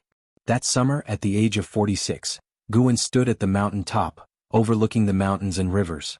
As far as the eye could see, medicinal fields were everywhere, and one could vaguely see the estate amidst the woods. After spending more than 2 years, Guan finally managed to plant medicinal herbs across hundreds of miles. As he looked out, his heart was filled with a sense of accomplishment. A figure approached him. It was Xiaochuan. Senior brother Yi Yin has left for months. When will we recruit a new servant disciple to fill the vacancy? Our Medicine Valley is too big with one less person, others need to walk a little more. Xiaochuan asked. Guan took out the Valley Master token and handed it to Xiaochuan. You go recruit, let's see your judgment. Upon hearing this, Xiaochuan was thrilled, thanked Guan and then hurried down the mountain. Guan looked towards the outer gate city, sensing a strong sword intent. Someone else succeeded in comprehending sword intent at the heavenly repair platform. In these 2 years, 4 people enhanced their sword intent at the heavenly repair platform, increasing the fame of the platform in sword Venerable Fudao. The heavenly repair platform even became a holy land for sword cultivators under the Taizong dynasty. Sword cultivators from various sects would visit, and the supreme sect also showed the demeanor of being the #1 orthodox sect, allowing disciples of other sects to comprehend sword intent. This attitude, along with the spread of righteousness and demons, not only did not harm the Supreme Sect's reputation, but it also rose further. Guan admired the Hall of Elders every time he thought of this. These people truly had skills both in power struggles and crisis management. It's no wonder they could become elders. After standing on the mountain top for a while, Guan turned and descended. 2 years had passed, most medicinal herbs were still in the growth stage, but his lifespan's growth rate was not slow. He planned to restart his daily routine. Every midnight, invest 5 years of lifespan into cultivation, slowly enhancing cultivation level. The first layer of the unification realm felt somewhat insecure, with more great cultivators at the heavenly repair platform. Who knows when an old monster of the unification realm might appear. As he walked down the mountain, there were more than 20 miles to his pavilion. He strolled daily to appreciate his foundation and never felt tired. Just like now, he enjoyed the scenery along the way, feeling joyful. Half an hour later, Guan walked along the riverside. A figure descended from the sky, landing behind him. Long time no see. Leah patted Guan's shoulder, trying to scare him. Guan pretended to shiver as Leah practiced some energy-concealing method, landing silently. Why are you here? How have you been these years? Guan looked at Leah and asked joyfully. Leah proudly said, naturally good. After being severely injured by a demon cultivator last time, I started to cultivate diligently. Now I'm not the same as before. Really, I don't believe it. Wanna compete? Forget it, the gap between our realms is too big, it's unfair. You know it. Hee hee. Guan smiled, thinking to himself, brother, it would be unfair to you. They chatted while walking. Leah talked about his experience in the inner sect. Upon entering, he immediately sought the Hall of Elders, but before he got any results, chaos broke out in the outer sect. He was then worried about Guan's safety. He took a day to visit the Mystic Valley to see Guan, but Guan was not there. After confirming Guan's safety, he returned to the inner sect to focus on cultivation. He didn't want to lose again nor always fight across realms. Why visit me today? Guan curiously asked. Leah laughed. My father asked Li Xuanyu and me to attend the 100 Clans Grand Meeting. The meeting is not simple, it's a combat contest of talents among the great clans of the 9 dynasties, with strength rankings recorded and spread in the immortal cultivation world, and the winners gain unimaginable opportunities. It's a contest of both clan honor and personal fame. By the way, your Ji family's Ji Xiaoyu will also attend. Hearing this, Guan's mind filled with various scenes, feeling quite interested. But he had no qualifications to participate. Even if he did, he wouldn't go. Just hearing about it was enough. Can you defeat our third miss? Guan teasingly asked. Couldn't before, now I'm not sure. Leah said confidently, making Guan glance at him. This guy's chi blood didn't seem normal. Why did he feel like demon beast chi blood? They continued chatting on their way back to the valley and drank late into the night, with other disciples gathered to hear Leah talk about the 100 Clans Grand Meeting. Even Elder Tian joined in the fun. By the way, former sect leader LV Badian once won the top of the Hidden Dragon list, Dragon and Phoenix list, and Immortal Fate list. He was invincible at every stage. It said he was the strongest sect leader in Supreme Sect's 3,000 years, but unfortunately he deviated and perished. Leah sighed. Guan raised his eyebrows. Elder Tian was that formidable? He didn't look at Elder Tian to avoid revealing he knew Elder Tian's true identity. Tang Yu couldn't help asking, Martial Uncle Leah, can Zhou Tongyu win this Hidden Dragon list top position? The Hidden Dragon list ranked talents under 100 years old among various clans. Zhou Tongyu was already the number 1 of the younger generation. The book Supreme Immortal Venerable boosted his reputation. Many felt the Zhou Tongyu in the book was him. He had also visited Supreme Sect, sweeping the younger generation before leaving proudly. Leah glared at him, saying, What are you talking about? That top position is naturally your martial uncle's. What Zhou Tongyu watched this time, your martial uncle will make him taste defeat. Upon hearing this, all the disciples admired Leah. Such confidence was inspiring. Elder Tian chuckled, Actually, Zhou Tongyu isn't your biggest opponent. Supreme Sect hides someone stronger, with greater talent, but remains in seclusion. Leah asked, Who? LV Xian, who formed his core at 30. What? Leah's expression changed, others were also shocked. Most present were over 30, they couldn't imagine forming a core at 30. Guan's expression became peculiar. In these 2 years, Qinya Valley had a newcomer, LV Xian. He hadn't linked LV Xian to LV Badian before, now it seemed, were they blood-related? Li Xiandao was truly capable, even digging out Supreme Sect's hidden genius, quite outrageous. Chapter 72, Reincarnation of the Great Power, the name of Guan, 7th update. Elder Tian mentioned LV Xian, prompting the disciples to ask questions, wanting to know what kind of person this top genius was. Liya secretly noted down the name, determined to defeat LV Xian in the upcoming competition and prove his own talent. That night, the third Medicine Valley was lively, even Elder Tian became talkative, laughing frequently. At dawn, Liya bid farewell to Guan, "I'm leaving, wait for me to become famous." Watching Liya's departing figure, Guan suddenly felt a bit envious. Liya was always so energetic and ambitious, while Guan always thought a lot before doing anything, considering all factors. But thinking of Liya's miserable appearance when injured, his mouth couldn't help but turn up in a smile. Envy is fine, but don't imitate. After Liya left, the disciples of the Third Medicine Valley continued their work. With the territory expanding, daily patrols were needed. Guan returned to Mystic Valley, checked each area, then flew towards Qinya Valley. Along the way he found a place to secretly convert 5 years of lifespan into cultivation, then continued on his journey. Arriving at Qinya Valley, Guan walked in from the valley entrance. As he climbed the hillside he saw Yi Luyun and LV Xian sparring in a magical duel. LV Xian wore a red robe, his long hair flowing. At first glance one might mistake him for a woman. He held a gourd-shaped fan and effortlessly countered Yi Luyun's sword strikes. The two of them moved back and forth in the air, evenly matched. Yi Luyun suppressed his cultivation, otherwise LV Xian wouldn't stand a chance against him. Guan couldn't resist performing a lifespan detection on LV Xian again. LV Xian, Core Formation Realm, First Layer 75/480/4900. He reached the Core Formation Realm at 30, but his cultivation hadn't advanced in the 45 years since? If not for the impressive lifespan of 4,900 years, Guan would find it hard to believe he was the Supreme Sect's top genius. Except for Ji Xiaoyu, who possessed a primordial Taoist talisman, LV Xian's 4,900-year lifespan was the most impressive talent Guan had seen among the human race. LV Xian didn't seem injured, perhaps he cultivated some miraculous skill like Wuxin? Sun Da, Sun Air, and Sun San rushed to Guan, very happy because Guan always brought them tasty treats. Although they were demons captured by Luo Han, Guan never belittled them, so they had a good relationship. "These are 5th-tier spirit fruits, you can only eat one each, don't fight over them."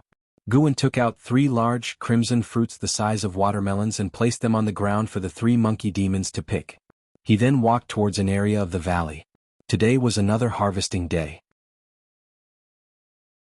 With his Medicine Valley expanding, he now had the opportunity to pick herbs daily, which he thoroughly enjoyed. After he finished harvesting, Yi Luyun and LV Xian also stopped sparring and landed. Yi Luyun began evaluating LV Xian's performance, and LV Xian remained humble. "Senior Yi, when are you going to undergo tribulation?" "I'm waiting for you to challenge Sword Venerable Fudao," LV Xian asked expectantly.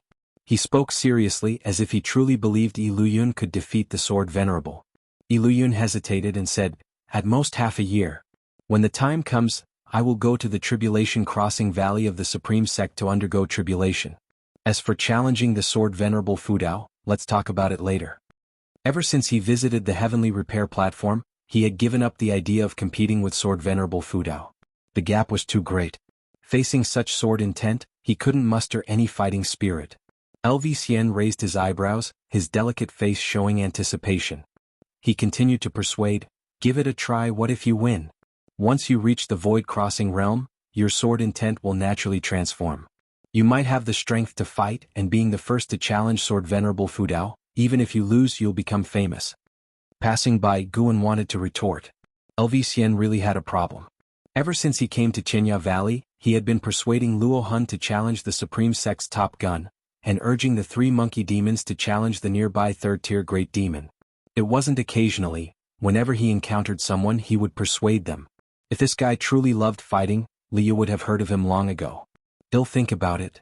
Yi Luyun frowned. LV Xian saw Guan and immediately approached, warmly putting his arm around Guan's shoulder, smiling, "Valley Master, I feel you're not ordinary either. Do you want to strive for the position of National Master? I can teach you spells, just say what you want to learn." Guan replied, "I've said many times I don't want to strive for anything, I just want to grow flowers and plants." "How is that possible? As long as you're human, you have something you want to strive for." "Then what do you want to strive for?" "Naturally, to be the #1 in the world." Then why not spend the time you used to persuade others on cultivating? I don't need to cultivate. Sooner or later I'll be invincible. You're impressive then. What a bragger. Daring to claim invincibility in front of me? Guwen suddenly had an idea and smiled. I heard you want to participate in the 100 races competition. If you can win the championship, I'll learn your spells. Really? Really? I didn't originally plan to participate, but since you said that, wait and see. I'll leave tomorrow. LV Xian finished speaking and walked towards his house. Guwen watched his back, finding him hard to figure out.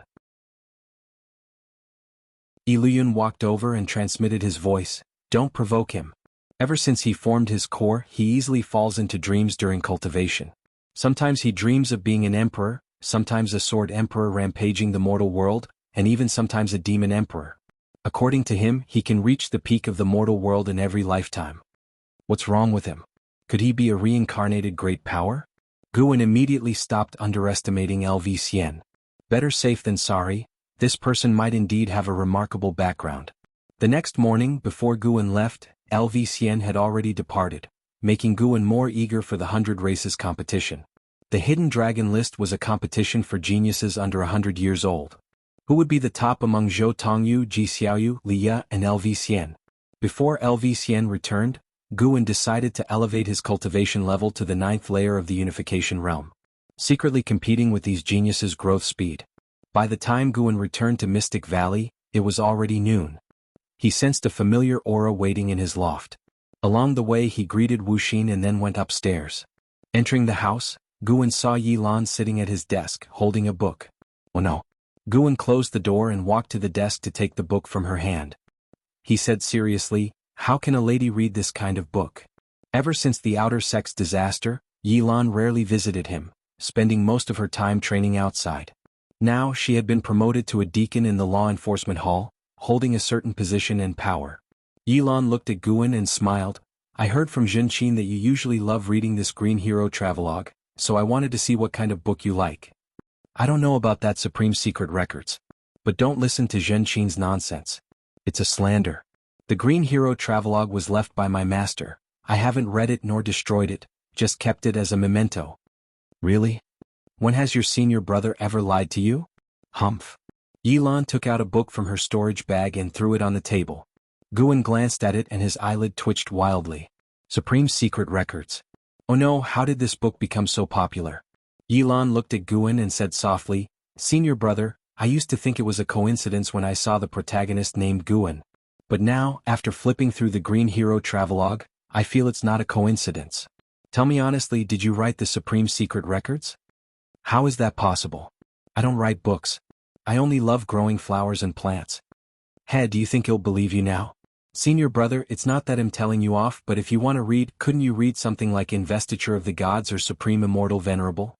They're better than these kinds of books that disturb your Taoist heart. I really didn't write it. Guwen felt so wronged it was all Shenzhen's fault. Yilan suddenly stood up, scaring him into taking a step back. She circled around the table, approached him, and raised her right hand. Going to hit me? Guwen felt a headache. Luckily, Yilan didn't intend to hit him but to straighten his robe. She slightly lowered her head and said softly, Senior brother, if you do like this kind of thing, I can find the dual cultivation method and accompany you. Guwen saw her ears turning red. He quickly stepped back and shook off her hand, saying seriously, Junior sister, don't joke around. If you keep joking, Yilan looked up at him, burst out laughing and covered her mouth. Look at you, acting like I'm a flood or beast. Alright, no more joking. I came because of another matter concerning your disciple, Su Han. Yilan said seriously, her smile fading. Guwen frowned and asked, What's wrong with him? Do you know his ancestral swordsmanship called Hateful Heaven Divine Sword? I'm somewhat familiar. Is there a problem with this swordsmanship? Yes, it's not his ancestral swordsmanship but a forbidden swordsmanship of the sword sect of the Great Yu dynasty, not to be passed on. Su Han frequently used the Hateful Heaven Divine Sword to kill enemies during his training outside. Eventually, someone recognized this swordsmanship, causing quite a stir. It's said that the sword sect is preparing to capture Su Han. That bad? Guwen was shocked. Could Su Han, with his talent, cause such a commotion like a novel's protagonist? Yilan nodded and said, I've hidden Su Han in the law enforcement hall, but if the sword sect comes, the law enforcement hall won't be able to protect him. After all, they are also a great sect, and the supreme sect won't offend the sword sect for an outer disciple. Guan thought for a moment and said, he'll try to come up with something. Yilan comforted him, saying, if you're afraid of trouble, just ignore him. You can't protect him forever. I'm telling you because I don't know his significance to you and fear you might regret it later. Guan nodded and praised Yilan for being considerate. Yilan didn't stay long. After she left, Guan transported himself to the Third Medicine Valley and went to visit Shenzhen. Since Shenzhen ruined his reputation, she had to help. Shenzhen had invited him to her cave before, so he knew how to find her. A stick of incense time later, Guan entered Shenzhen's cave. What a rare guest, it's not often you come to me voluntarily, Shenzhen smiled. In her cave, she wasn't wearing a veil, revealing a stunningly beautiful face, sweet and charming. She was holding a brush dipped in ink, and when Guan looked up, he saw the walls covered with paper sheets. This woman. Was she drawing? Guan quickly looked away and said, my disciple has encountered a problem involving the sword sect of the Great Yu dynasty. Can you help? Sword sect? No problem, they must give face to our Daotian sect. Shenzhen said boldly. Guan then recounted the situation in detail. Shenzhen frowned and hesitated, saying, it seems there's a bit of an issue.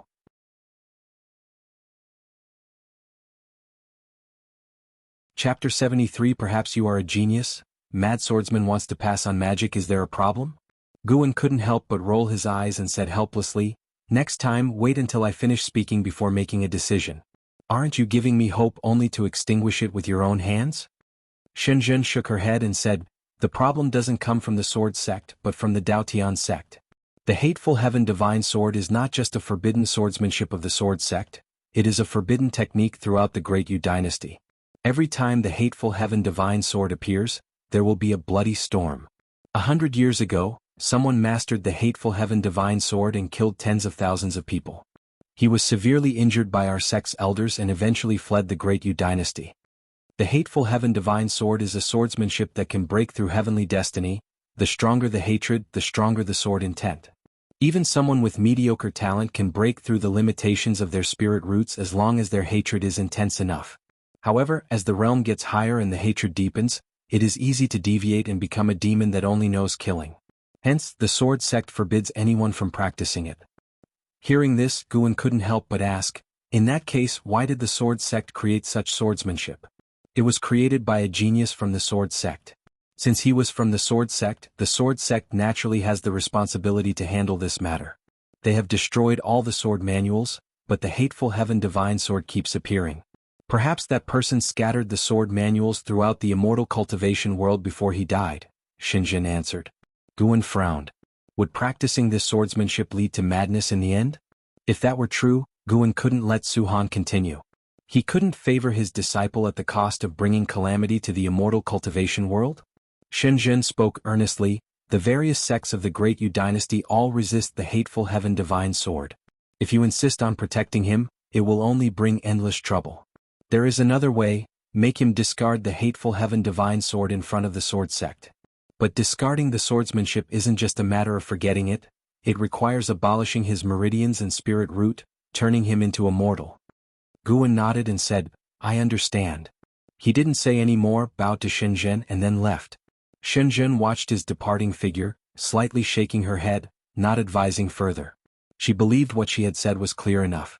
The next day at noon, Guan arrived at the outer sect city.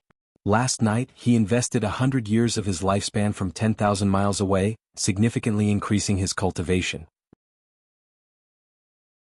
The trouble caused by Suhan made him increase his daily lifespan investment, striving to reach the 9th layer of the unification realm as soon as possible. On the way to the Yilan mansion, Guan was contemplating the matter of Suhan.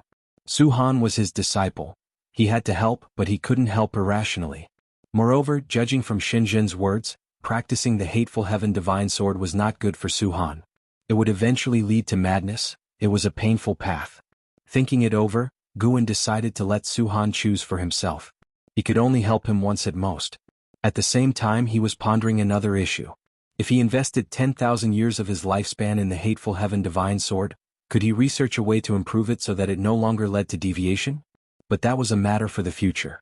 Even if he created it now, the sword sect wouldn't believe him. He couldn't demonstrate it himself, could he? He wouldn't fully expose himself for Su-han. Though they had the title of master and disciple, he didn't owe Su-han anything. An hour later, Guan and Yi Lan walked out from the law enforcement hall's gate. Since he is determined, brother, you shouldn't interfere anymore. No one in this world should be responsible for another person's life entirely. I will arrange for him to leave the supreme sect quietly, Yi Lan said. Guan nodded. He had negotiated with Su-han for a long time, but Su-han refused to give up the hateful Heaven Divine Sword, even if Guan promised he wouldn't have to abolish his cultivation. Su-han still wouldn't give up. Su-han said that the hateful Heaven Divine Sword was passed down by his father. It was the only connection between them, and he wanted to use it to avenge his father. After such a declaration, Guan could only give up. Thank you for your trouble. Guan nodded to Yi Lan. After a brief conversation, Guan left. Walking on the street, watching the bustling crowd, Guan felt quite emotional. Lu Jiujia had strayed from the righteous path for his own way and ended up crippled, now only able to cultivate the Taoist expansion skill in Mystic Valley with Wuxin, hoping for a chance to rise again. Su-han pursued revenge, willing to be at odds with the immortal cultivation world without regret. Guan was strong, but he couldn't decide the paths of everyone around him, nor could he change their thoughts. The mortal world was full of entanglements, all because of grudges and emotions. As Guan pondered, he seemed to gain an understanding, entering a marvelous state. Unknowingly, he arrived at the heavenly repair platform. He accidentally bumped into someone, quickly coming back to his senses. Sorry. Guan quickly apologized, filled with surprise. It was his first time falling into such an engrossed state. He hadn't encountered such a state when inheriting cultivation techniques or spells before.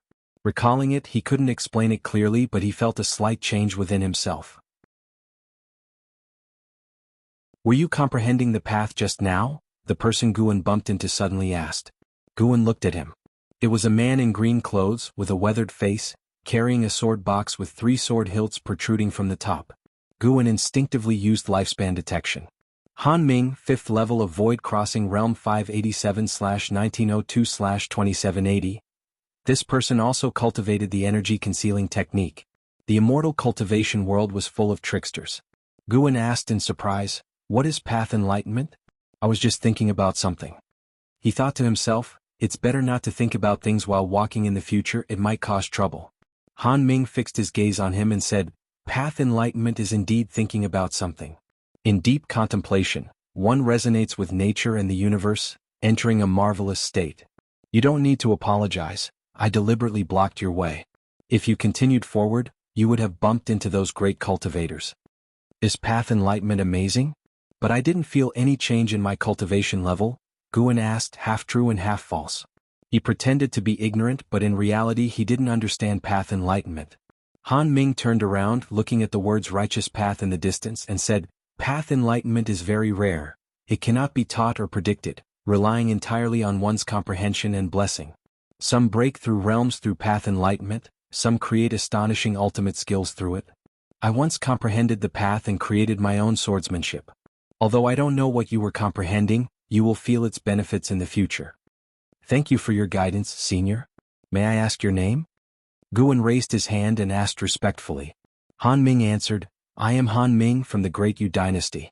I came specifically to challenge Sword Venerable Fudao." Hearing this, Guan couldn't help but ask, "How does Senior plan to challenge?" Han Ming gathered his breath and suddenly shouted, "I am Han Ming, a sword cultivator from the Great Yu Dynasty. I have come to challenge Sword Venerable Fudao's Sword Dao. 1 month from now, I will have a sword competition outside the city. If Sword Venerable Fudao wins, I am willing to carve my Sword Dao on the city walls for the disciples of the Supreme Sect to cultivate. If Sword Venerable Fudao loses or doesn't dare to come, I will add 2 more words next to the righteous path." This voice was earth-shattering, echoing throughout the city and spreading far, reaching even the disciples of the Third Medicine Valley, who all looked up. Countless gazes from the heavenly repair platform focused on Han Ming. Guan instinctively retreated, not wanting to be associated with Han Ming. However, Han Ming walked towards Guan. "Don't come over." Guan was very helpless. "Young friend, may I invite you to your residence to discuss path enlightenment? We can exchange enlightenment experiences. To be honest, I also want to comprehend the path again. Regardless of success, I will teach you my swordsmanship." Han Ming asked with a kind smile. In the distance, Zuolin, meditating beside Zui Jian, saw Guan and his eyes lit up. With his cultivation level, he could naturally hear Han Ming's words. Indeed. This kid is not simple, my previous intuition was correct. Zuolin wanted to get up but was held back by Zui Jian. Don't go looking for trouble. That Han Ming is not simple. He once killed a great cultivator in the divinity transformation realm with the cultivation of the nascent soul realm, shaking the world, and is known as the Mad Swordsman, Zui Jian said in a deep voice, staring at Han Ming with sharp eyes. Zuolin was stunned upon hearing this. Under the gazes of many, Guan could hardly refuse and nodded, then quickly left, followed closely by Han Ming. The cultivators on the heavenly repair platform started discussing Han Ming's name, and many had heard of him. His deeds began to spread quickly. The elders in the void-crossing realm on the platform just glanced at Han Ming without stopping him. Guan thought for a moment and decided to take Han Ming to the Third Medicine Valley. Curious to see what would happen when Han Ming met Elder Tian. In silence, Han Ming followed Guan, not knowing what he was thinking. When they reached the Third Medicine Valley, Han Ming couldn't help but ask, "Does this 100-mile area belong to you?" "Yes, why?" Guan asked back. Han Ming was silent for a moment, then said emotionally, "I wanted to take you as my disciple, but seeing such a vast medicine garden means the Supreme Sect values you highly. I can't help but feel a bit disappointed." "You just challenged me and now want to take me as a disciple?" Guan complained in his heart but smiled and said, "Thank you for your kindness, senior. I don't like fighting and killing or pursuing high cultivation levels, so I won't be your disciple." As they landed, attracting the attention of many disciples. In the distance, Elder Tian, napping under a tree, opened his eyes. Seeing Han Ming, his expression changed slightly, clearly recognizing him. Han Ming, however, didn't recognize him. They went upstairs and sat down. Han Ming began to talk about his path enlightenment process, and Guan listened attentively.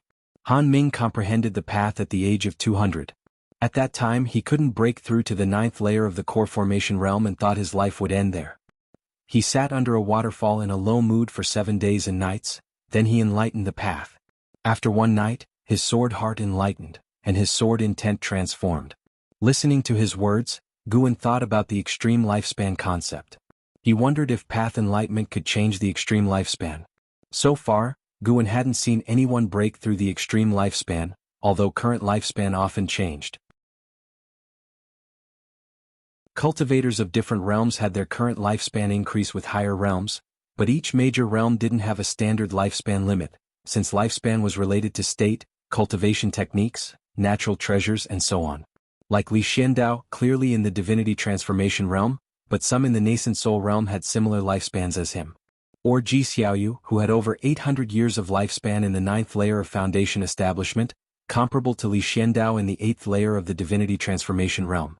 If a person was seriously injured, their lifespan would change accordingly, like Elder Tian and Lu Jiujia. People weren't just data, their values weren't fixed. He could only observe more. After Han Ming finished, he asked Guan to talk about his path enlightenment experience. This time, Guan didn't hide anything and honestly shared his worries, only leaving out the hateful heaven divine sword.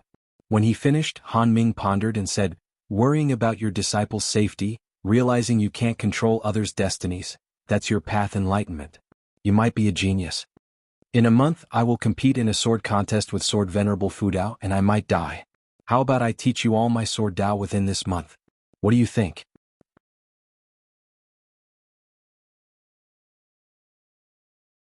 Chapter 74.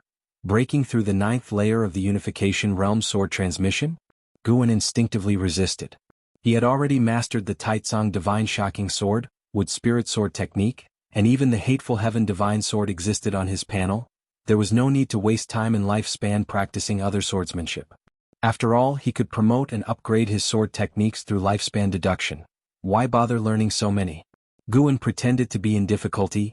"Senior, I am not interested in sword Dao. To be precise, I am not interested in combat techniques at all. I don't even practice much in my daily life. Cultivating flowers and plants is my interest." Han Ming was momentarily stunned and then frowned. Guan pretended to be panicked, explaining, "Senior, I did not mean to disrespect you. You can go out and ask around, all the disciples in the valley know my character.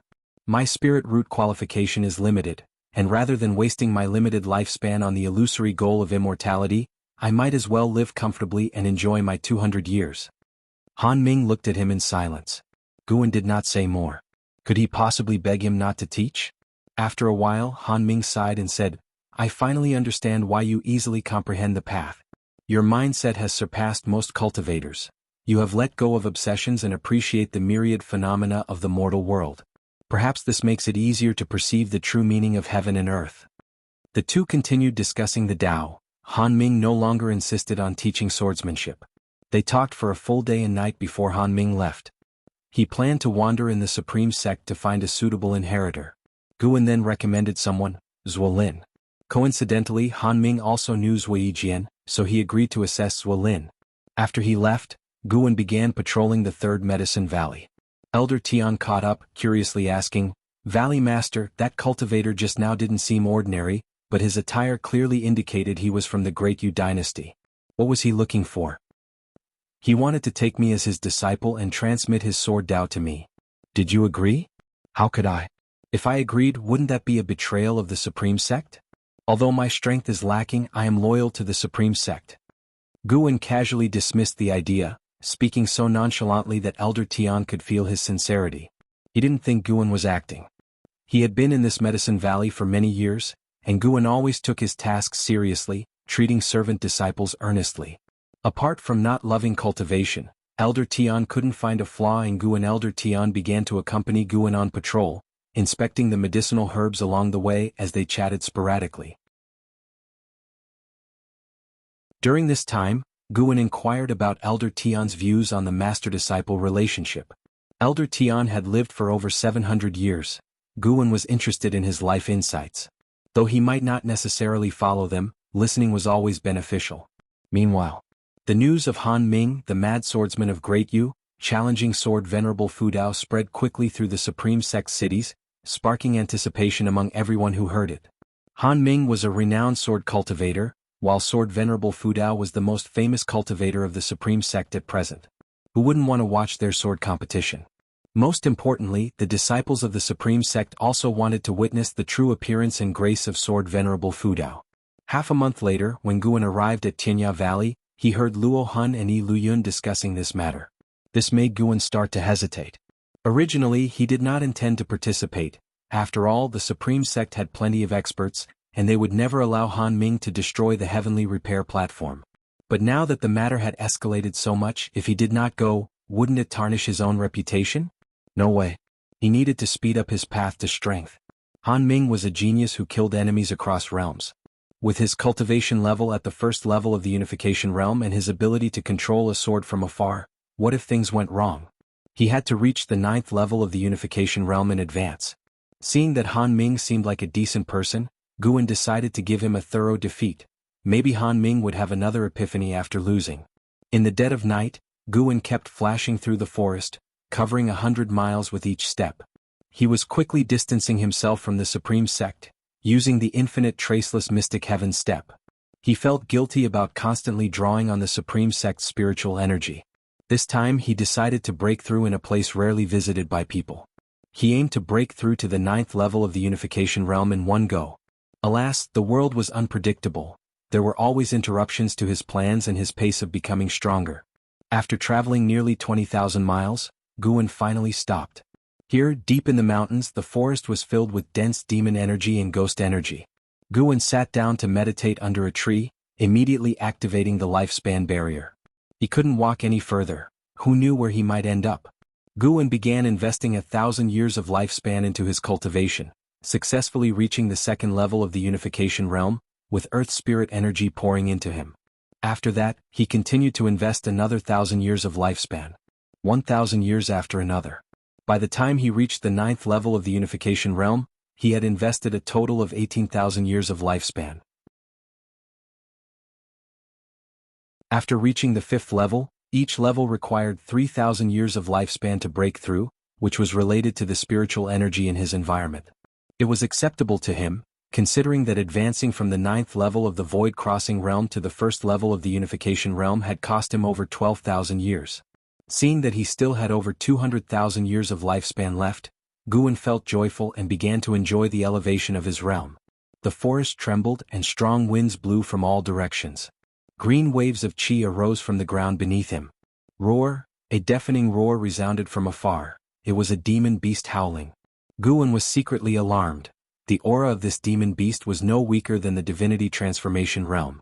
Such a terrifying demon creature was hidden in this area.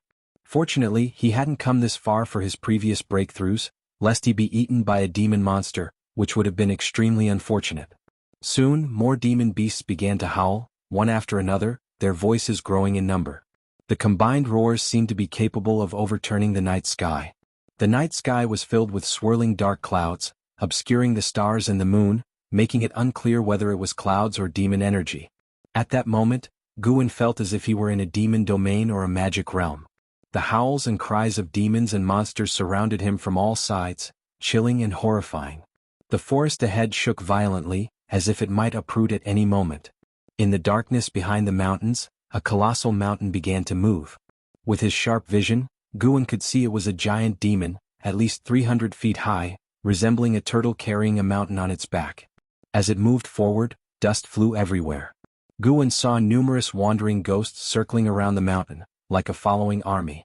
No wonder the Taizong dynasty couldn't eradicate all the demons and ghosts in the world despite having cultivators.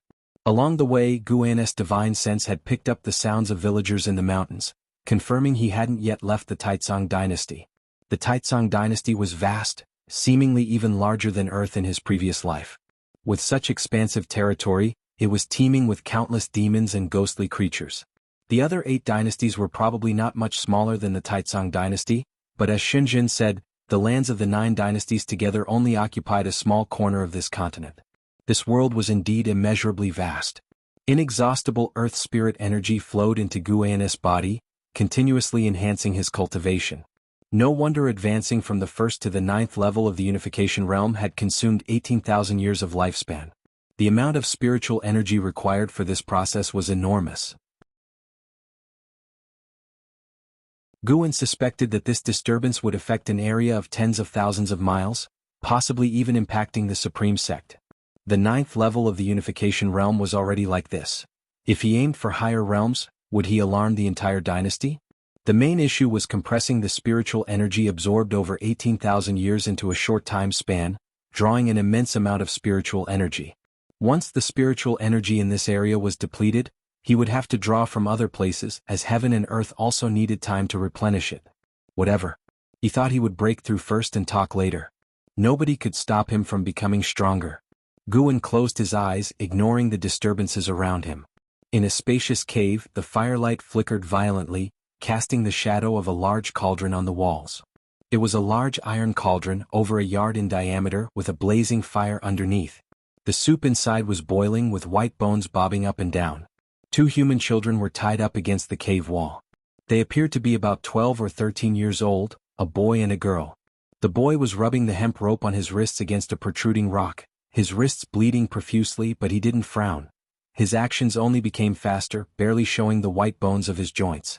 The girl knelt on the ground beside him, nervously watching the cave entrance as if terrified of something. The cave shook violently, and a horrifying demon wind blew in from outside, as if numerous demons were crying out, making their scalps tingle. The extreme terror turned their lips white, and their bodies trembled uncontrollably. Finally, the boy managed to break the rope binding his wrists. He quickly removed the ropes from his body and then turned to untie the girl. However, the girl's ropes were tied too tightly, and with his lack of strength, he couldn't loosen them. Ugh! A deep, resonant breathing sound came from outside the cave, resembling the croaking of a toad. The boy's movements stopped abruptly, a look of despair in his eyes. He looked toward the curved path ahead and saw a huge, bloated shadow appearing on the cave wall. The 2 children's faces turned pale at once. Suddenly, the bloated shadow seemed to be pulled away by something and disappeared in an instant.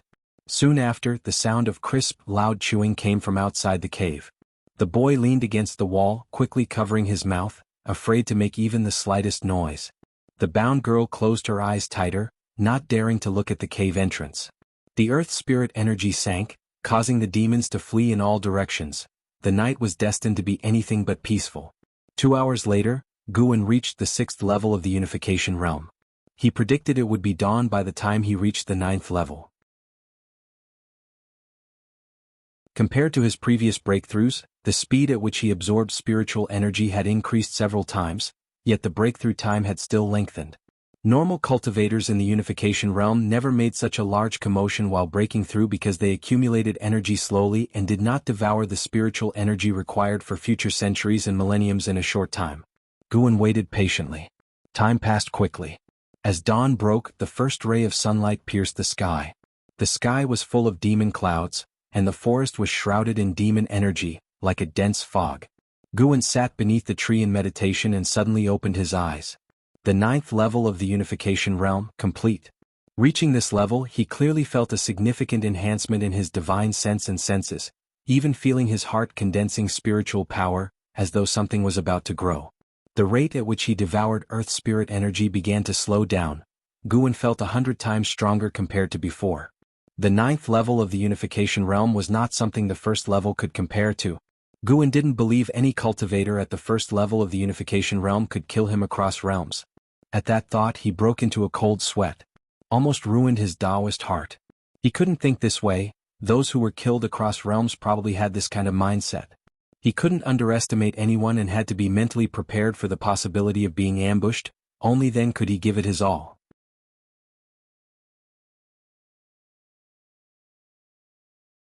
Chapter 75. Exaggerated Limit Lifespan. Guan takes a disciple. Once his cultivation level was completely stabilized, Guan closed the lifespan barrier. This time the lifespan barrier consumed over 8,000 years. At this rate, activating the lifespan barrier would sooner or later become a huge expenditure. He still needed to work hard to earn more lifespan. Although he appeared wealthy now, if he wanted to make a comprehensive improvement, the lifespan would not be enough. Guan stood up, stretched lazily and then touched his chest. The unification realm seemed like a transition, unlike the previous stages that had phases, but this transition was a great test of his cultivation accumulation. Guan could feel that the next realm was related to the heart, and the thing condensing on his heart was a sign. It was just that he couldn't determine what it specifically would be for now. He began to move forward. It was still the infinite traceless mystic heaven step, and he moved continuously, covering hundreds of miles with each step. Meanwhile, he spread out his divine sense, carefully feeling the differences in the 9 layers of the unification realm. Suddenly, Guan stopped walking, his eyes turned in one direction and his brows furrowed slightly. He hesitated for a moment, but still moved towards that direction.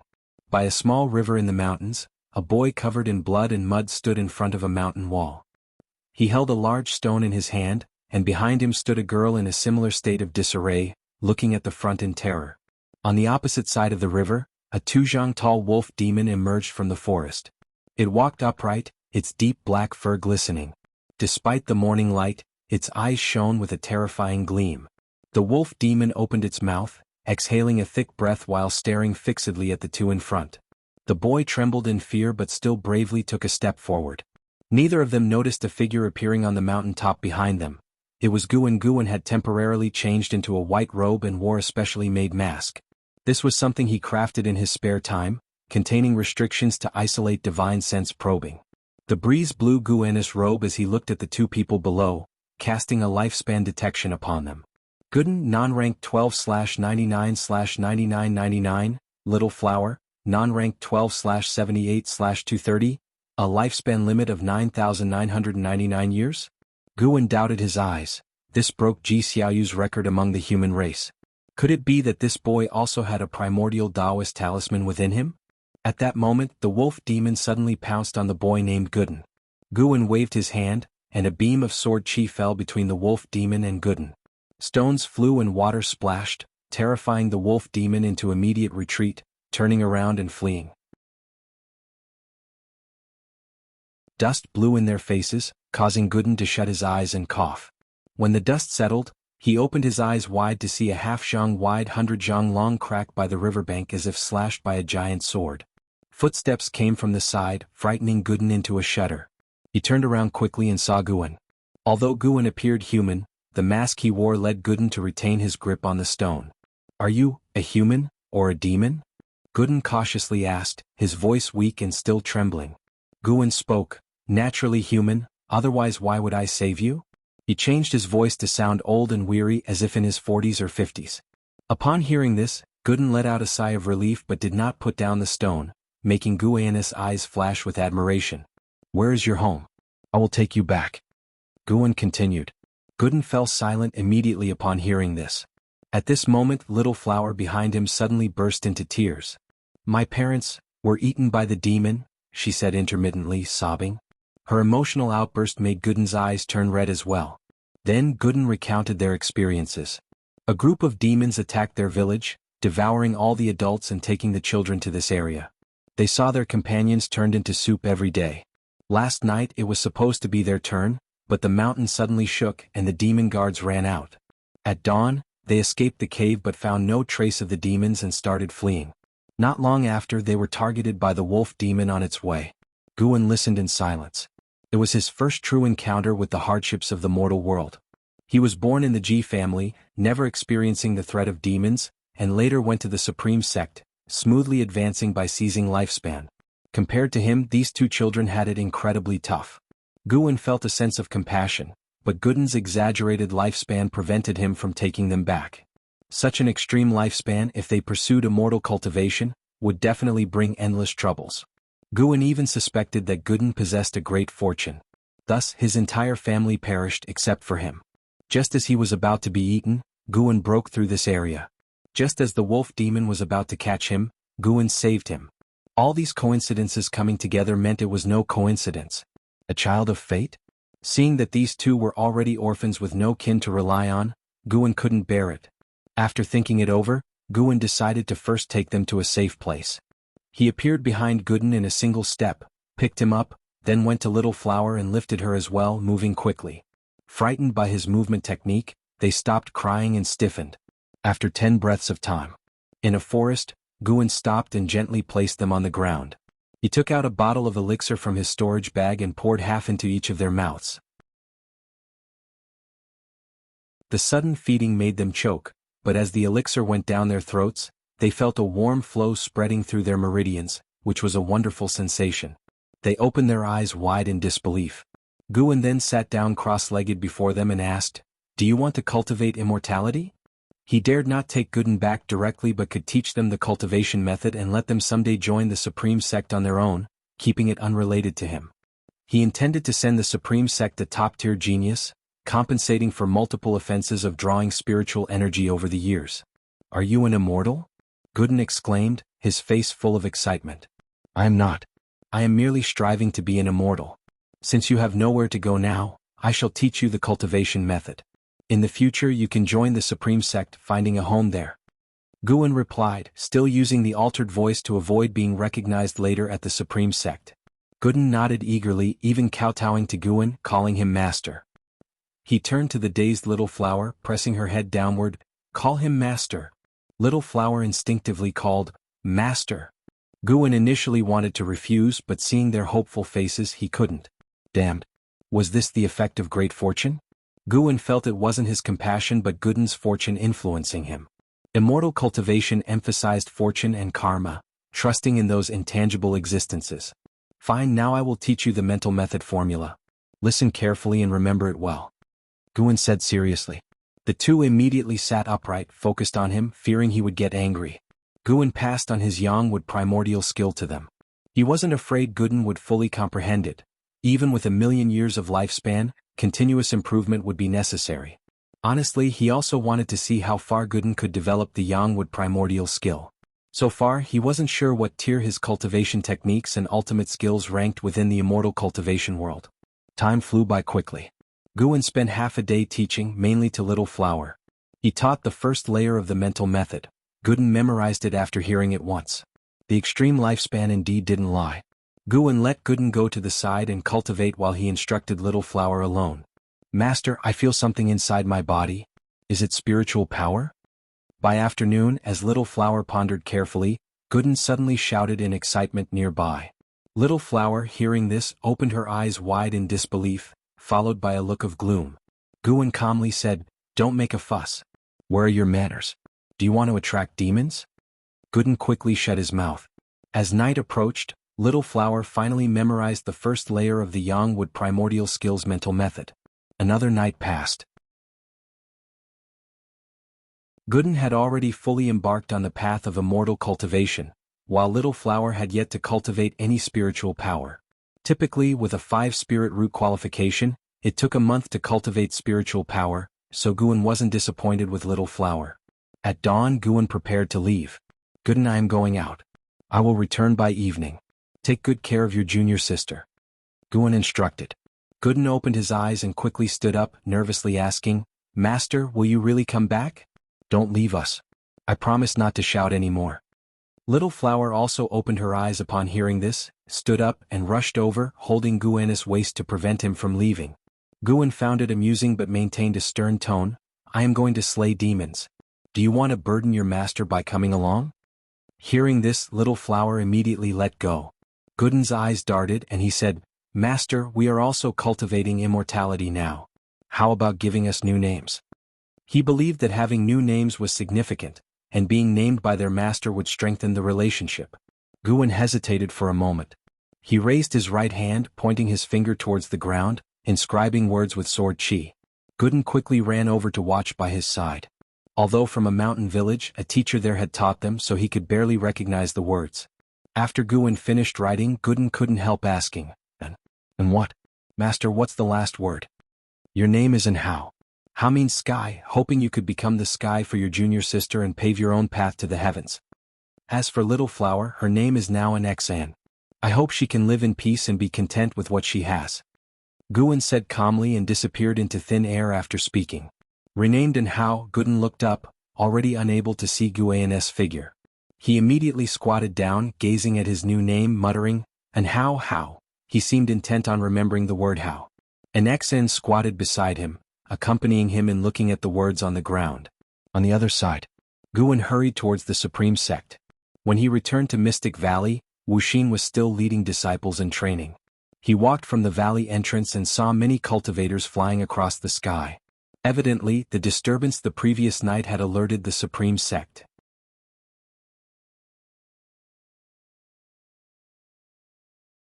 Chapter 76.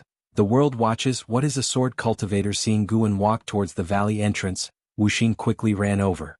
Lu Jiujia was also practicing with the servant disciples. Now he was Wuxia's right-hand man. He merely looked at Guan from a distance without approaching. Even though it had been several years since his return, Lu Jiujia still did not dare face Guan. Whenever he could avoid seeing him, he would, because he felt he had let Guan down. Guan had given him so many elixirs, yet he had strayed onto the wrong path and ultimately became a cripple. Every time he thought about it now, he felt regret. He even felt that he deserved his fate. After all, he had indeed committed many wrongdoings in the Demon Extermination Hall and deserved the punishment. Guan did not specifically try to guide Lu Jiujia. This allowed the young man to reflect and contemplate. "Senior brother, last night there was another incident of spiritual energy descending. Although it wasn't as severe as the previous times, you still need to be careful when you go out." Wuxia came up to Guan and reminded him. Guan nodded and said, "I felt it too, which is why I came back." "How's the situation in the Medicine Valley?" "It wasn't affected. By the way, senior brother, are you going to watch the duel between the Mad Swordsman of Great Yu and Sword Venerable Fudao?" "Has Sword Venerable Fudao agreed to participate?" "No, but the rumors are rampant, and Sword Venerable Fudao should show up." As they chatted, they walked towards the pavilion. Currently, the Mystic Valley had recruited another batch of servant disciples. These disciples frequently looked at Guan as they practiced. They were very curious about the true master of the valley. It was said that every few years an outer disciple would emerge from this Medicine Valley. How could they not look forward to it? After chatting with Wuxia for a few moments, Guan went upstairs. He planned to make some new clothes for Hao and Xan. An hour later, he went to the third Medicine Valley to inspect his valley. The third Medicine Valley was vast, and he had to personally check it to avoid any oversights. Even losing one medicinal herb would cost him his lifespan. The disciples in the third Medicine Valley were also discussing the incident of spiritual energy descending last night. Various speculations were made, and Guan chatted with them briefly. It wasn't until dusk that Guan finally left. The sky was crimson and the forest was dark. Hao stood on a tree branch, gazing into the distance, hoping to spot Guan below the tree, and Xan asked nervously, "Will Master not come back?" "He will definitely come back. Master said he would, and he always keeps his word." Hao said firmly, his tone resolute. In truth, he was unsure himself but tried to appear confident. The thought of Master possibly not returning made him feel wronged and brought him to the verge of tears. But with an Xian below, he absolutely couldn't cry. His father had once told him that boys could cry, but never in front of girls. Suddenly, a hand fell on Nzin's head, startling her into a scream as she instinctively jumped back. And Hao heard it and quickly turned around, only to see the figure he had been waiting for all day. He immediately shouted excitedly, "Master!" He jumped down and rushed towards Guan, hugging his waist just like an Xian had done that morning. Seeing that it was Guan, an Xian also became very excited and rushed over to hug him. Even though they've only known each other for 2 days, Guan had already become irreplaceable in their hearts. Guan placed a hand on each of their heads, gently pushing them away. He softly said, "Train diligently. If you don't train hard, I will leave you behind. If we excel in our training, will you stay?" And Hao asked. Guan took out 2 sets of clothes from his storage bag and said, "Didn't I tell you before? You will eventually go to the Supreme Sect. I won't be with you forever. Once you can protect yourselves, I will leave." Upon hearing this, and Hao's face fell immediately. An Xian bit her lip, her eyes turning red. Ignoring their emotions, Guan handed them the clothes and led them toward the river in the forest. An hour later, and Hao and an Xian had changed into their new clothes and tidied their hair. These two looked like a perfect pair of golden children in their new outfits, which was probably why that demon kept them for last, being reluctant to eat them. Guan decided to spend every night with them from then on, returning to the Supreme Sect during the day. The area within 1,000 miles had no presence of strong demons, only numerous villages and towns, so it was very safe for them to train here. And so, the days went by. A month passed in a flash. The outer gate city was crowded, and even the mountain areas outside the city gate were filled with cultivators and meditation. Many disciples from the other 7 outer gate cities, for inner gate cities, and the main city of the sect came to watch the battle, as well as disciples from other factions. The Supreme Sect did not prevent this from happening, causing the entire immortal cultivation world of the Taizong dynasty to discuss the event. In front of the South City Gate, Han Ming stood proudly. He had his eyes closed, his sword box placed in front of him, and his hands resting on the top of the box, while the warm end of summer wind blew through his robes. Many cultivators stood on the city walls, watching him and discussing. "I wonder if Sword Venerable Fudao will show up. I think it's better if he doesn't. If he does, his true identity will be exposed, causing endless trouble in the future. He will surely come. He is so powerful that even if his true identity is revealed, who could defeat him?" It's said that Sword Venerable Fudao is actually the sect leader. He remains hidden to build another powerful force comparable to the sect leader within the Supreme Sect. I heard the Mad Swordsman of Great Yu has been surpassing the divinity transformation realm for years. If this fight truly takes place, it will be legendary. Zuolin and his father, Zuijian, also stood on the city walls, looking down at Han Ming. Zuolin's face was full of worry.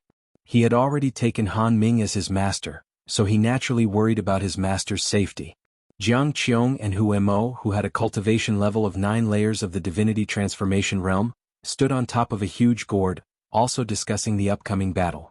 Yi Lan stood on the top of a tall building, gazing into the distance towards the South City Gate.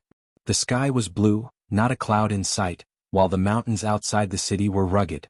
There was no sight of Sword Venerable Fudao. Standing beside her were more than a dozen disciples of the law enforcement hall, all her subordinates, including Zhen Qin. They were all very excited. 5 miles away, Shenzhen, wearing a black veil, stood on the top of a treasure pagoda, also watching the South City Gate, his eyes filled with anticipation. This duel between sword cultivators, which had been brewing for a month, had captured the attention of the entire Supreme Sect and even the immortal cultivation world. Amidst the anticipation of everyone, Han Ming remained patient, keeping his eyes closed. Meanwhile, 15,000 miles away, in a vast forest, Guan was instructing in Hao in sword practice. And Hao had reached the 2nd layer of the energy cultivation realm in just 3 days of energy absorption and was now at the 3rd layer. Today, Guan started teaching him the techniques of the Taizong Divine Shocking Sword so that he could have combat skills. Meanwhile, an Xian was still cultivating, concentrating on gathering her first wisp of spiritual power. The difference in their talent was like a chasm. Guan only needed to demonstrate the moves once for and how to remember them, making teaching him very easy. So this is what it's like to mentor a genius? No wonder the great cultivators favored geniuses. He was starting to favor and Hao too. While practicing the sword, and Hao asked curiously, "Master, what is the name of this sword technique?" He wielded a wooden sword, but even so, his sword strokes already produced a sharp wind. "Taitsong Divine Shocking Sword. You are the only one who has learned my sword technique. Do not disgrace it in the future," Guan said. Given in-house talent, he would certainly be revered if he joined the Supreme Sect. Adding that he was the inheritor of Sword Venerable Fudao's technique would make him even more extraordinary. In the future, the Supreme Sect would have to think twice about oppressing in-how, considering whether it was worth going against Sword Venerable Fudao. "Taitsong Divine Shocking Sword," In-how murmured, his eyes shining. He could feel the brilliance of the sword technique. Every time he practiced the moves, he had new insights which made him deeply captivated. The sound of the sword cutting through the wind echoed continuously in the forest. Guan stood to the side watching quietly. The wooden mask covered his face, preventing In-how from seeing his expression. In the distance, an Xen looked on with envy in her eyes. She also wanted to practice the sword. An hour later, In-how unexpectedly produced sword chi. As he swung the sword chi grazed past Guan and struck the tree trunk behind him, leaving a fine sword mark. After producing sword chi, In-how seemed to have opened his meridians, becoming faster and more fluid in his movements, swift as a startled swan. The spiritual energy in the forest began to converge towards him. Guan watched with a tense mind. What kind of monster is this? He felt he had created a significant upheaval. If he hadn't saved In-how would have been devoured by that demon, and the world would be without such a prodigious talent. He started to feel sorry for the likes of Li Ye, Ji Xiaoyu, LV Xian, Zhou Tongyu and other peerless talents. Sorry, the position of the world's number one now belongs to my disciple. Guan himself wasn't interested in being the world's number one. Once attaining invincibility in the world, one might face enemies from heaven. He pursued the end of the immortal cultivation path, believing that there were more realms beyond this one. At noon Guan said, "Stop now." In-how immediately withdrew his sword upon hearing this. He was drenched in sweat and panting heavily, but his face was glowing with vitality, and his eyes were bright as torches. "Master, how did I do?" In-how asked with a proud smile. At 12 years old he was beginning to show confidence. Guan said, "You focused too much on the sword in your hand. Remember, the sword is not in your hand but in your heart. Whatever your mind envisions, anything can become a sword. Go pick a leaf." Upon hearing this, In-how scratched his head, then walked over to a tree. Guan motioned for an Xen to come over. Seeing this, an Xen smiled and quickly got up and ran over. "Shiner, you also pick a leaf," Guan said softly. An Xen immediately complied. A few seconds later, the two stood before Guan, curious about what he intended to do. Guan took the leaf from In-hao's hand first and said, "A true sword cultivator can demonstrate the power of a divine sword even with an ordinary leaf."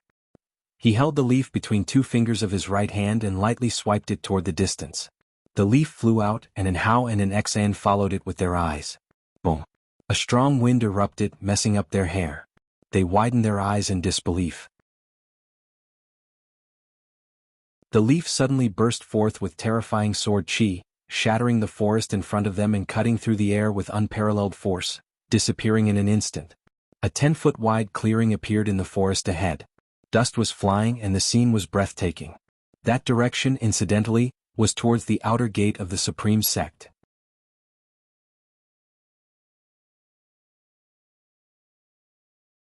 Chapter 77. 2 Leaves decide the outcome.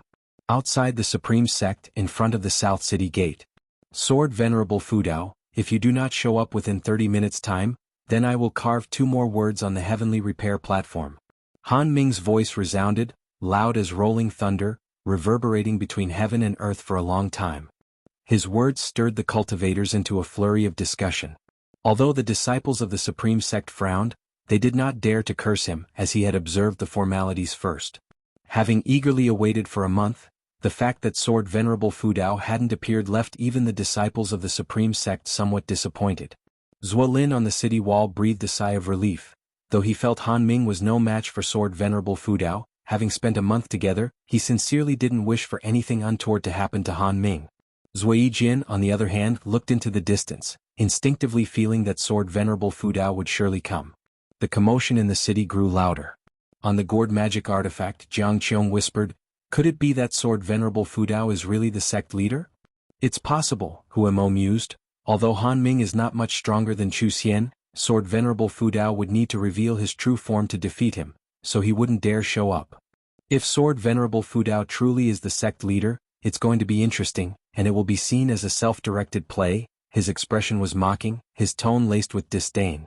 The gourd under their feet glowed faintly, a restraining force isolating them from the surrounding space. Jiang Qiong was about to speak more, but suddenly, a powerful sword intent erupted from the South City Gate. Immediately following, an unimaginable force surged from the southern horizon. She jerked her head up, and Huemo beside her did the same. In front of the South City Gate, Han Ming lifted his sword box and stepped out 100 zhang. He planted the sword box into the ground, its base sinking into the soil. The sword box opened and 2 treasure swords sprung out to the sides. His right hand pressed on the top of the sword box, his body bursting with vast sword intent, alarming all onlookers. Before most could track his movements, a streak of sword chi shot from the distant horizon, sweeping through forests and mountains unstoppable. In the blink of an eye, this streak of sword chi collided with Han Ming's vast sword intent. Han Ming's sword chi formed a blue light curtain, nearly 200 zhang high, immensely grand. However, when struck by the mysterious sword chi, his blue sword chi tore apart, seemingly shattered in an instant. He widened his eyes, looking up, his pupils reflecting a leaf. Boom! The leaf swept over his head, sending his black hair fluttering, causing him to stagger back a couple of steps. Every cultivator on the city wall paled, Zuijin instinctively raising his arm to protect his son, barely discerning what lay within the sword chi. Another loud rumble and the city wall shuddered but did not break. When the violent sword chi dispersed like a gale, a leaf was embedded in the wall, surrounded by spiderweb cracks. Han Ming steadied himself, advancing again, drawing 2 treasure swords from the sword box, looking up into the distance. The flying leaf passed, the gale roaring from the horizon as if to uproot everything in its path. Han Ming stood firm, his robes flapping backward, accentuating his robust physique. He fixed his gaze on the horizon, poised for battle. Cultivators from all directions as well as those within the supreme sect, held their breath in anticipation. Sword Venerable Fudao had arrived. Wow! Master, you're amazing. What swordsmanship is that? I want to learn. And how, after a brief moment of daze, jumped up in excitement. Guwen picked up the leaf from Enzin's hand, startling her into looking up at him. This is the swordsmanship I taught you earlier. Once you've mastered it, you too can be like me. However, true mastery of the sword path is about returning to simplicity, achieving overwhelming power without grand displays. Guwen said softly, then tossed Enzin's leaf away. And Hao and Enzin's eyes followed the leaf as it floated 10 steps away, then suddenly accelerated like a streak of lightning. This time the leaf didn't create the deafening display from earlier, appearing rather unremarkable, only its speed was fast. And Hao chuckled, I like it when it's dramatic, it looks more impressive. Guwen placed his hands on their shoulders, and they vanished into thin air. 15,000 miles away, in front of the South City Gate of the Supreme Sect's outer sect, Han Ming, holding 2 swords, stood in readiness. Silence reigns over the world. Everyone awaited the next move of Sword Venerable Fudao. Suddenly, Han Ming's pupils contracted sharply, immediately releasing his swords and casting a spell. The remaining sword in the sword box unsheathed, and 3 swords circled around him. With a gesture of his right hand forward, the 3 treasure swords rose and charged forth. The 3 swords interwove and swirled, releasing terrible sword chi that transformed into 3 dragons of sword chi racing forward, uprooting trees along the way, raising dust and shaking the earth and mountains. The cultivators in the sky were flung away by the spectacle. A glimmering light streaked from the horizon. It was a leaf shrouded in sword chi. It had come. Han Ming sharply focused on the leaf, which, though less oppressive than the previous one, felt even more dangerous to him. The leaf suddenly accelerated. Turning into a glimmering light, it pierced through Han Ming's sword chi, sending his 3 swords flying. Before they could settle, the leaf was already before Han Ming. So fast. Damn it. Han Ming was horrified, instinctively pushing out his palm. His robes erupted with a golden light, forming a golden bell shadow. Boom. The leaf shattered the golden bell shadow, piercing Han Ming's right shoulder. The powerful force left him unable to resist, dragging his body along, splitting the ground beneath him. Han Ming crashed into the city wall, shattering the wall behind him but not bringing it down. The reason it didn't collapse wasn't due to the wall's sturdiness but because Guan had controlled it deliberately. Han Ming was pinned against the wall, spitting blood, his head hung low as if dead. "Master," Zuolin atop the shaking wall called out anxiously. Countless cultivators gasped. "The mad swordsman of Great You had been defeated by sword Venerable Fudao with just 2 leaves? How great was the gap? Flying Leaf Sword Immortal. Sword Venerable Fudao is the Flying Leaf Sword Immortal." A Supreme Sect disciple excitedly shouted. No need for him to spell it out, all spectators realized this. On the gourd magic artifact, Huamo opened his mouth but couldn't say anything. Yilan gazed at the remnants of sword chi in the sky, eyes full of envy. How advanced must one's cultivation be to wield such near-godlike power? Shenzhen flew over the city wall, landed on the ground and swiftly pulled out paper and pen to sketch Han Ming pinned against the wall. Under the blue sky, amidst the mountains, a small town sat by a large lake. "If anyone asks, do not mention me. Just say you are children from this town." Guan's voice transmitted. And Hao and an Xan landed, instinctively turning around, but Guan was already out of sight. At this moment they stood in an alleyway with moss-covered mud walls on both sides. As an Xan was about to speak and Hao covered her mouth and said, "Sister, let's go catch frogs." He gave an Xan a look and when she nodded, he released his hand. Then they walked out of the alley one after another, drawn by the bustling street, smiles naturally spreading across their faces. After all, they were still children. On the other side, removing his mask, Guan donned a blue Taoist robe and stepped into an inn. Having a rare chance to come out, he intended to enjoy the mortal world sights. He went up to the second floor of the inn, sat at a window-side table, ordered the inn's signature wine and dishes, then gazed out at the street below. Street vendors peddled their goods on both sides with travelers passing by. Guan even sensed the aura of other cultivators, though their numbers were not abundant. Patrons in the inn chatted about the grievances between Jianghu heroes, giving Guan a feeling of having traveled through time again. Before his food and drink arrived, Guan sensed a strong divine sense sweeping across the town. As expected, someone was coming.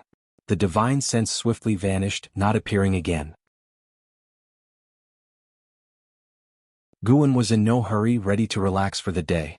When his food and drink arrived, he began to drink alone, admiring the old-fashioned street bustling with people below the window.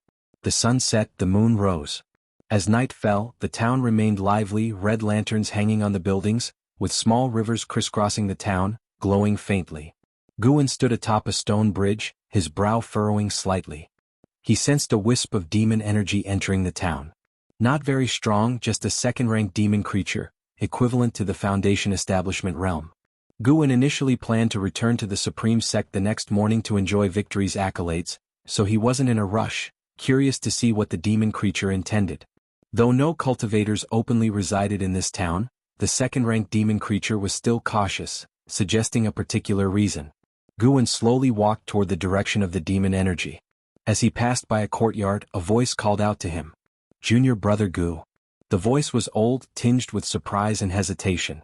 Guan turned his head, seeing an old man watching him from a courtyard. The old man had white hair and a stooped back, appearing in his 70s or 80s. Guan frowned, suddenly thinking of something, hesitantly asked, "Senior brother Zhang?" Zhang Chuanxiu.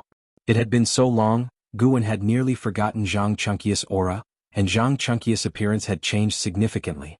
The old man quickly walked out, excitedly saying, "It's really you.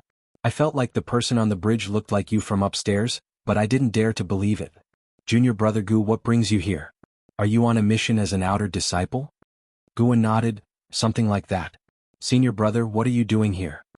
"What a coincidence."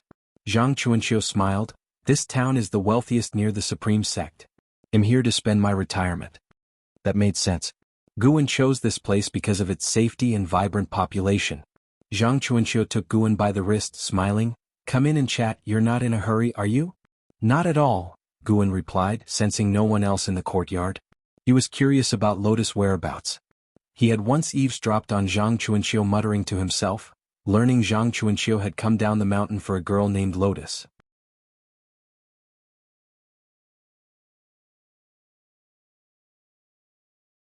Chapter 78 Demon Guan. Renowned throughout the world, the end of summer moon was very round, but the clouds were too many, and the bright moon was quickly obscured. Guan and Zhang Chuanxiu sat inside the house, chatting leisurely. Zhang Chuanxiu spoke of his experiences over the years while Guan listened attentively. Zhang Chunqia's story was like one written by a scholar. He left the supreme sect for a woman he loved, only that woman was a demon. Years ago, Zhang Chuanxiu went to the supreme sect seeking immortality. On the way he was attacked by demons, and was luckily saved by a female demon named Lotus. Eventually he safely entered the supreme sect. He always remembered Lotus' kindness. Every year he would go out to visit her. Their feelings for each other grew rapidly. Many years later, having no hope of reaching the Foundation establishment realm, he chose to descend the mountain and spend the rest of his life with Lotus. After they met again, they came to this town, bought a mansion, got married and had a son. After being with a demon for a long time, Zhang Chunqia's spiritual power was drained, along with his chi blood. Lotus couldn't bear to drag him down, so one morning she left without saying goodbye. Hearing the story up to this point, Guan wanted to say something but held back. You might think I was deceived by her, but that's not the case. A human and a demon together end up this way. The reason I came down the mountain was also because there was no hope on the path of immortality. I do not regret it. Her lifespan is longer than mine. I don't have many years left. It's better she left earlier to avoid the pain of parting.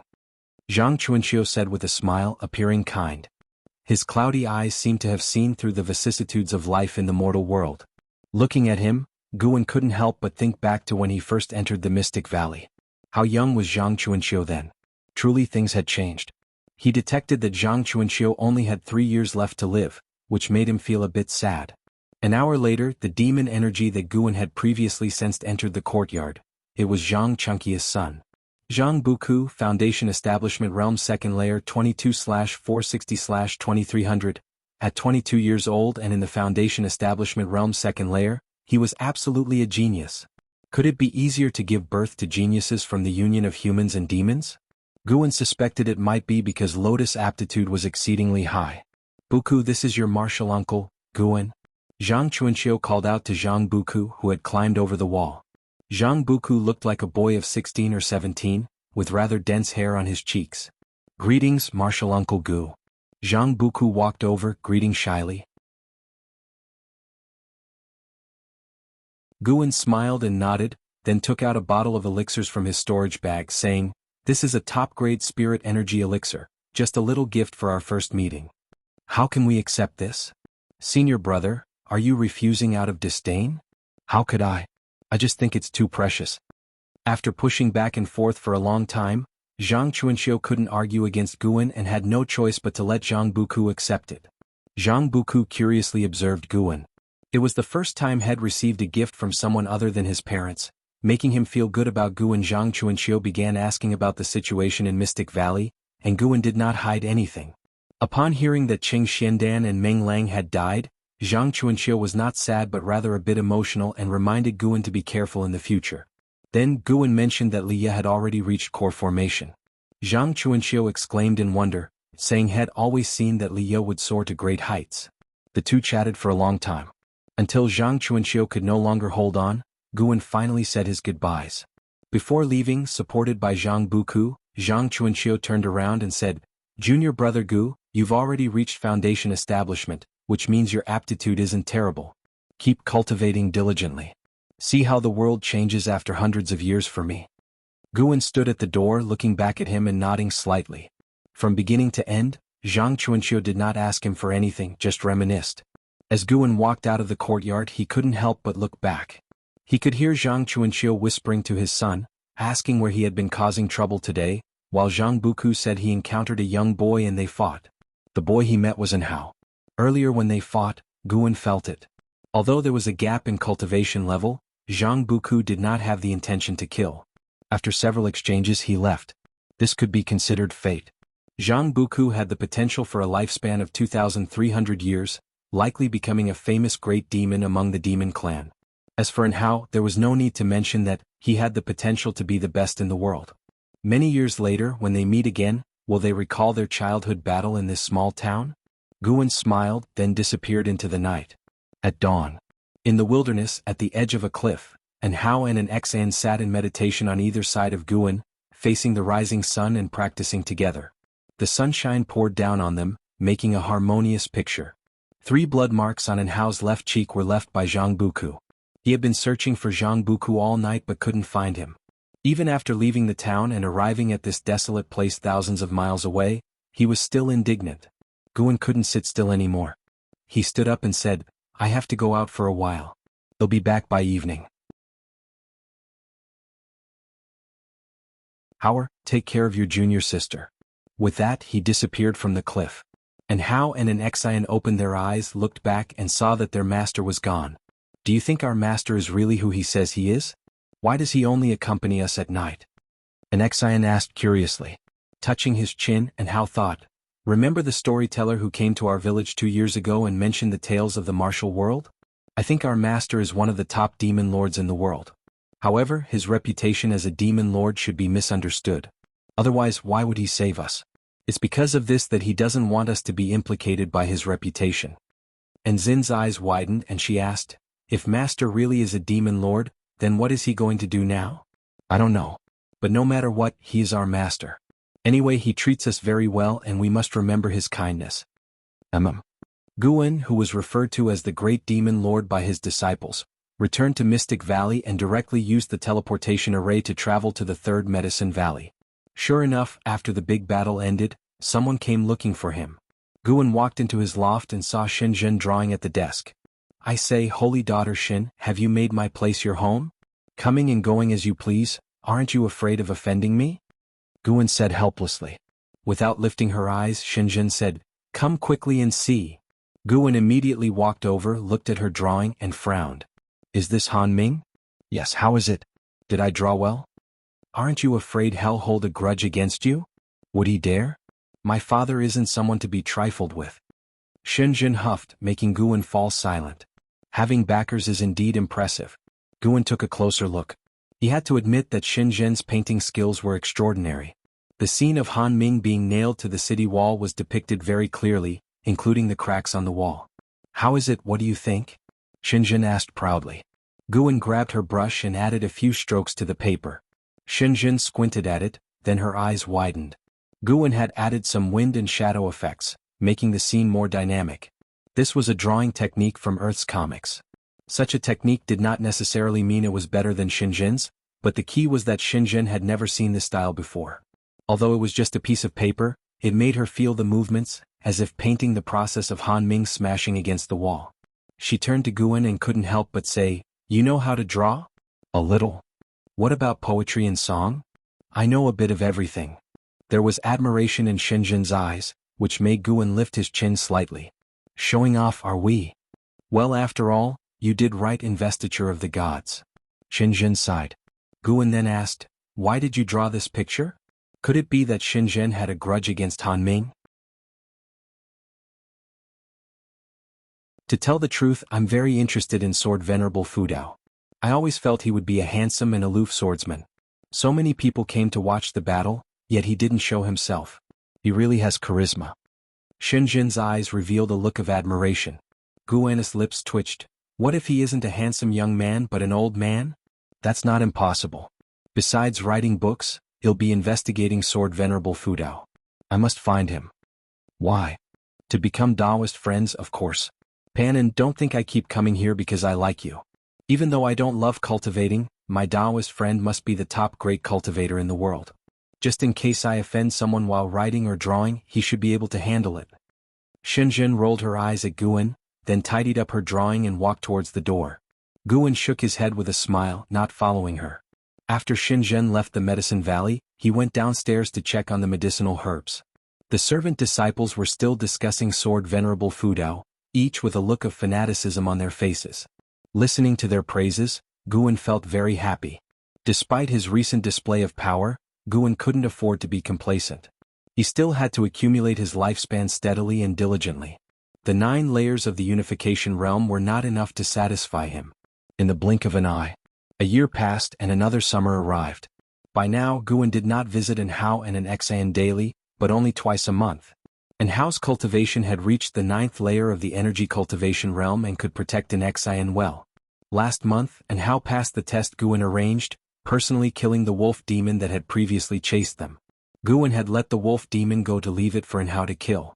All right, he admitted, upon first seeing an Hao's aptitude, He had already thought of a plan to nurture him extensively. The reason they hadn't gone to the Supreme Sect was that Nzin's cultivation level wasn't sufficient yet. Besides, the two were still young and could learn more from Guan. One day at noon, Guan went alone to the outer sect, first heading to the Heavenly Repair Platform. There were more and more sword cultivators on the Heavenly Repair Platform, and many were not from the Supreme Sect. The news of Sword Venerable Fudao severely injuring the mad swordsman of Great Yu with 2 leaves swept the immortal cultivation world. Now, Sword Venerable Fudao had become the most revered figure among the Supreme Sect disciples. Even though a year had passed, every time Guan came to the outer gate city, he could hear the disciples talking about it. After the fame of that battle spread, more and more sword cultivators came to visit. The Supreme Sect did not refuse them but increased the defensive forces in this part of the outer gate city.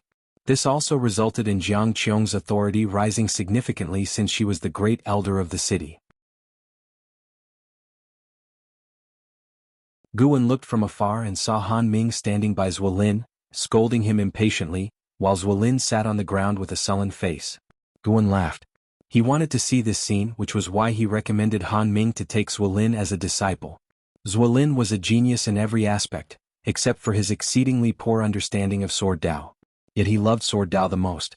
Guan chuckled to himself, then shifted his gaze to the others on the platform, looking for any unfamiliar great cultivators. As he scanned, he really found one.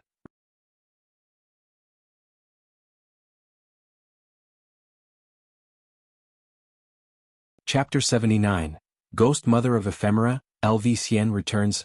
Ghost Mother of Ephemera, 2nd level of Unification Realm 3750/8090/54000, 2nd level of Unification Realm. This exaggerated lifespan. First the Underworld Demon Emperor, now the Ghost Mother of Ephemera. Why do they all seem like characters from the underworld? Guan lamented silently. Even ghosts have lifespans, which means that even if they die they can't exist forever. After thinking about it carefully, it made sense. If ghosts could exist forever, wouldn't this world be ruled by ghosts? Only tales of 1,000-year-old evil ghosts are heard, never of million-year-old ghost emperors. Of course, it could also be that Guan's level wasn't high enough to encounter such beings, but at least this mortal world was still dominated by the human race. Perhaps there was a force in the dark that suppressed the existence of ghosts, maintaining balance in all things. The lifespan of the human race might be short, but they cultivated quickly, each had its pros and cons. The Ghost Mother of Ephemera disguised herself as a female disciple of the Supreme Sect. Looking very young, her cultivation level suppressed to Foundation Establishment realm, making it difficult for others to detect her abnormality. Guan didn't look any further, afraid of drawing her attention. The Supreme Sect had countless demons and monsters. As long as they didn't threaten him, he didn't bother. Little friend Gu. Han Ming suddenly walked over with a smile on his face. Despite experiencing a crushing defeat, he didn't feel humiliated.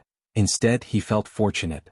Sword Venerable Fudao had pinned him to the city wall with a leaf, and the sword intent contained in that leaf benefited him greatly, indicating a lesson in disguise. With Fudao's ability, had he wanted to kill him, he definitely wouldn't have survived. Guan looked at the approaching Han Ming and immediately saluted. Han Ming came forward, warmly grabbing his hand and said, "Little friend Gu, since you're here, you must practice swordsmanship with me. The disciple you recommended to me is really too dull. It's driving my Taoist heart restless with anger." As he spoke, Han Ming pulled Guan in the direction of Zuolin. Guan, unable to break free from his hand while hiding his cultivation level, could only walk helplessly. Han Ming had Guan sit next to Zuolin, then started teaching swordsmanship techniques. Zuolin, seeing Guan, was very pleased and kept pulling him to talk endlessly, making Han Ming very irritable and scold Zuolin again. Zuijian sat on one side, smiling as he watched his son being scolded, while also scrutinizing Guan. Besides being good-looking, his cultivation level seemed ordinary, and Zuijian couldn't understand what caught Han Ming's eye about this child. Zuijian closed his eyes, while feeling the sword intent within the words righteous path, and thinking back to the scene of Han Ming being defeated, he seemed to catch something in the dark, yet it felt like an illusion. This complex feeling made him bewildered. After a full ancient hour, Guan finally managed to escape Han Ming's entreaties. Han Ming's swordsmanship. Guan had memorized it after hearing it once, but to keep a low profile, he had listened to it 6 times, really exhausting himself. Guan hastily left under Han Ming's disappointed gaze. From now on, he had to avoid Han Ming when visiting the heavenly repair platform. This guy was too troublesome. Guan thought to himself, and then went to the Elixir Hall and the Book Collection Hall in sequence to report in, and finally visited Jiang Qiong at the Great Elder's residence. In the main hall, Jiang Qiong threw a storage bag to Guan and said, "These are all high-rank medical herbs I have collected. Once they mature you can take 20%. Hasn't your martial master treated you well?" Guan scanned it with his divine sense and was elated. So many seeds and the lowest grade was 4th rank. "Thank you, martial master," Guan said sincerely. Jiang Qiong could have asked someone else to nurture them. She was the great elder now, holding significant power. Hearing this, Jiang Qiong smiled contentedly. She enjoyed seeing Guan's gratitude towards her. "Try not to sell the green vine fruit. It greatly enhances qi blood and root bones, making it a treasure beyond the measure of spirit stones," Jiang Qiong said earnestly. Clearly she had found out about Guan's record of selling green vine fruit. Guan nodded. He no longer needed spirit stones to buy seeds, so naturally he wouldn't sell them. "Next, I plan to strive further upward. Your medicine valley can partly be credited to me. Cultivate it well. In the future, I will find a golden core from a core formation realm cultivator and use secret techniques to help you become a core formation realm cultivator," Jiang Qiong continued. Guan quickly thanked her again. Then Jiang Qiong waved her hand indicating he could leave. Guan turned to leave. After taking a few steps, Jiang Qiong's voice floated from behind. "Guan, do you write books?" This statement made Guan's heart tremble. What did that mean? Was he discovered by Jiang Qiong? Or was it a test? Guan turned back and asked confusedly, "Write books about what?" Jiang Qiong looked at his face, which didn't appear guilty, and then shook her head. "Nothing, go back." Guan scratched his head and left with a puzzled expression. Jiang Qiong sat in her chair and thought. After a while, she took a book out of her storage bag and started flipping through it. The cover had 4 words, "Supreme Secret Records." Summer was blistering hot. The 13-year-old and Hao lay by the river, facing the sky, his head immersed in the water, bubbling as he blew bubbles. Not far away, an Xan was sitting under a tree, meditating and cultivating. Her brows were furrowed, obviously finding her cultivation difficult. A figure covered in Hao's body, making him open his eyes subconsciously. When he saw who it was, he quickly got up. "Master." And Hao quickly got up, rubbed his wet hair, and then cultivated energy to dry his hair with spiritual power, causing wisps of white smoke to rise from his head. Guan wore a mask and spoke in a hoarse, low voice, "I won't teach you swordsmanship today, I'll teach you leg techniques." Hearing this, and Hao's eyes lit up and he became excited. Finally, he didn't have to learn swordsmanship. And Hao was not only strong in spirit root qualification, but also had exceptional comprehension. After practicing the Taitsong Divine Shocking Sword for a year, he had fully mastered its moves and mental methods. Now he only needed to cultivate his own sword intent. Guan lifted his leg, standing on one leg. This posture immediately stunned an Hao, and even an Xan who was absorbing energy got drawn in. "This leg technique is called Gale Shadowless Leg, watch carefully," Guan said with a deep voice. Currently, only Yi Lan inherited this move, while others practiced the residual wind leg. Although the residual wind leg was the basic leg technique of the Gale Shadowless Leg, it was hard to see their close connection when put together. He was not afraid that Yi Lan and Hao would recognize each other's leg techniques in the future. If they could recognize it, it meant they were fighting just in time for Hao to show mercy. After spending more than a year together, Guan had already treated Hao like his own child. Hao was not inherently bad and even had a chivalrous spirit deep down, only a bit carefree in personality. Guan's leg shot out, and in an instant countless leg shadows burst forth, a gale arose, splashing water, and the trees in front of him toppled. The mountain wall 100 feet away cracked, with dense footprints appearing, very spectacular. Even the clouds in the sky were torn apart. Hao was dumbfounded and trembling all over, while an Xan was also watching with wide eyes. What a domineering leg technique. I want to learn. I want to learn. It feels more impressive than the Taitsong Divine Shocking Sword. Hao shouted excitedly and even kicked a few times in place. Guan said, "The Taitsong Divine Shocking Sword is stronger than the Gale Shadowless Leg. I just didn't show you its full power." "Hehe, I get it. I won't forget to practice the Taitsong Divine Shocking Sword in the future." Hao quickly promised. Guan started teaching him the moves. As always, Hao memorized the moves after seeing them once and then began practicing on his own. Again and again he became more proficient. Guan suddenly felt it was time to arrange for and how to go to the supreme sect. This child's talent was terrifyingly high. If he could join the supreme sect earlier, he might establish a better foundation since Guan could only teach him cultivation techniques and ultimate skills. However, Guan thought of an Xian, her qualification was too mediocre. Never mind, let them go. Qualification wasn't something he could change for now, so why worry for her? Guan decided to wait another 6 months before sending the 2 children to the supreme sect. In 10 years and Hao might become renowned. He wondered how long it would take for him to catch up with Li Ya and Ji Xiaoyu. Guan even began to look forward to the duel between Li Ya and Hao. Li Ya, being naturally competitive, would certainly clash with Hao one day. There were internal combats within the supreme sect. Although the two were over 30 years apart, they could be considered the same generation. The summer heat was intense, and Hao soon became drenched in sweat, yet he continued practicing legs tirelessly. Despite his young age, once his clothes were soaked with sweat, his body showed strong muscle lines full of strength. Guan just stood there quietly watching. Tinya Valley. Guan was planting seeds, with Sun San following close behind, carrying a basket. To prevent being seen through, Guan didn't just harvest. Occasionally he did other tasks. I'm back. A voice came from the valley entrance. Guan didn't have to look to know it was LV Xian. LV Xian walked in from the valley entrance, wearing a blue robe and holding a folding fan, looking more masculine compared to his previous red attire. How did it go? Smoothly? Sitting on the mountaintop, Yi Luyun asked, his voice echoing through Qinya Valley. Luo Hun appeared in front of the pavilion with a long spear, welcoming LV Xian's return. Guan also had to show his respect. Compared to LV Xian, Guan was more concerned about Li Ya's situation in the 100 Races Assembly. LV Xian wore a faint smile and said, naturally smooth, although there were some twists in the middle, I took the first place without any surprises. Hearing this, both Luo Hun and Yi Luyun smiled. They all served Li Xiandao and would experience life and death together in the future. The stronger LV Xian was, the happier they would be. Yi Luyun asked again across the Medicine Valley, did the talents from the Ji family, Gu family, and Zhou family pose any threat to you? LV Xian replied, a woman named Ji Xiaoyu from the Ji family gave me some trouble. Unfortunately, she withdrew halfway and without defeating her head-on, I felt some regret. Other than that, there were less than 5 opponents who could contend with me. Was there anyone among His Majesty's children who satisfied you? Luo Hun asked, with some expectation in his tone. LV Xian shook his head and said disdainfully, although I greatly admire His Majesty, his children are really not up to par, not even close to him.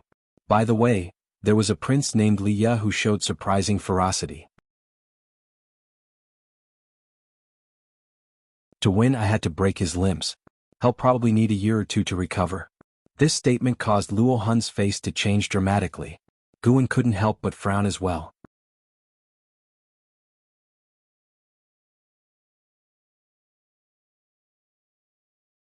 Chapter 80, Mystic Tortoise Surging Wave Palm, shockingly revealed Heavenly Spirit Root. Guan felt annoyed when he heard about Li Ya's injury.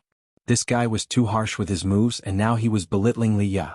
Previously, Guan thought that even if LV Xian defeated Li Ya, he would show some mercy for Li Zuando's sake, but he hadn't expected such arrogance, with a tone that showed no regard for Li Xiandao.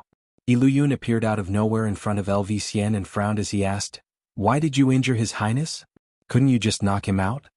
Clearly, Li Xiandao frequently mentioned Li Ya in front of him. What's the matter? He can't be injured?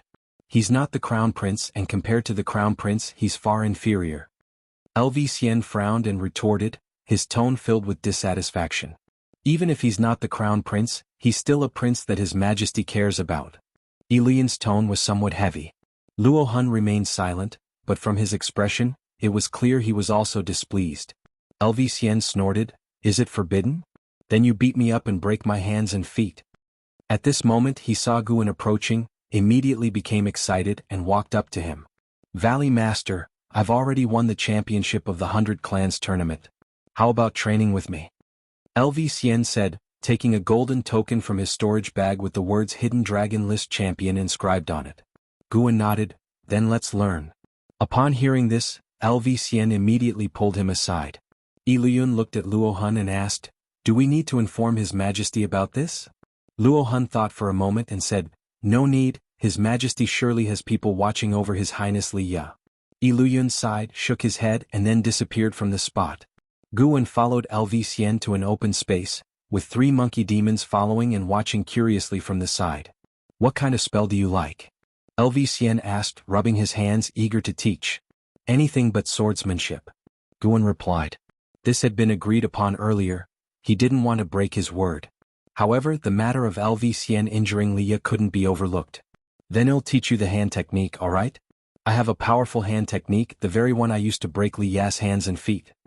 LV said with a proud smile, glancing at the distant Iluyun, clearly meant for him to hear. Guan nodded, then teach it.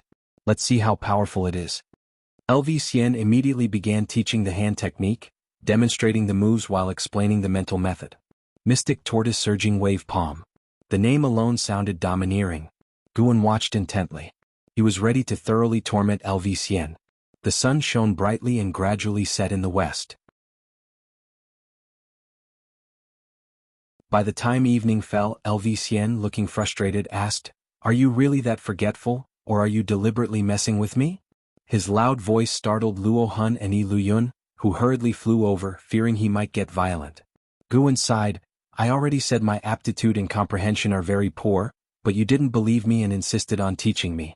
Now you're getting impatient." No one could be this dumb, right? LV couldn't understand, yet Guan didn't seem to be faking it. Iluyun said, "The Valley Master's cultivation was all piled up with elixirs, understandable. I've told you before, don't always try to persuade others. Everyone's situation is different." Luo Hun reminded, what His Majesty values is his cultivation ability. He emphasized the phrase values. LV took a deep breath and said, "I don't believe it. I must teach him." Guan hastily said, "Next time. I need to go back." "You can't leave." Hearing this, Guan turned to leave, and Iluyun and Luo Hun quickly stopped LV. "Damn it, Valley Master, you must come back. Once you master the Mystic Tortoise Surging Wave Palm, you'll have the power to protect yourself, and you might even compete for heavenly destiny, reaching higher levels." LV watched Guan's retreating figure and shouted loudly. Guan didn't understand him. Cruel to opponents, yet he enjoyed teaching people to cultivate? Was he having split dreams? Guan thought as he flew away on his sword, quickly disappearing into the twilight. In the days that followed, every time Guan visited, LV would try to teach him spells. No matter how he taught, Guan couldn't learn, but LV never gave up. If he couldn't teach one spell, he'd move on to another. Time flew by. The end of the year arrived. Heavy snow covered miles of mountains and forests. Guan, dressed in white and wearing a mask, walked out of the forest, with an Hao and an Xan following behind him. The usually lively and Hao was now silent as well. Guan stopped and looked at the snowy mountains ahead, then said, "A few hundred miles ahead, you'll reach the outer sect of the Supreme Sect. Once there, unleash your spiritual power, and they will bring you into the city to test your spirit roots." And Xin's eyes were red as she couldn't help but ask, "Master, when will we see you again?" "I saved you because I happened to pass by. This is a fate that shouldn't have been. We will not meet again, and you must not mention me to anyone," Guan said, turning his back to them.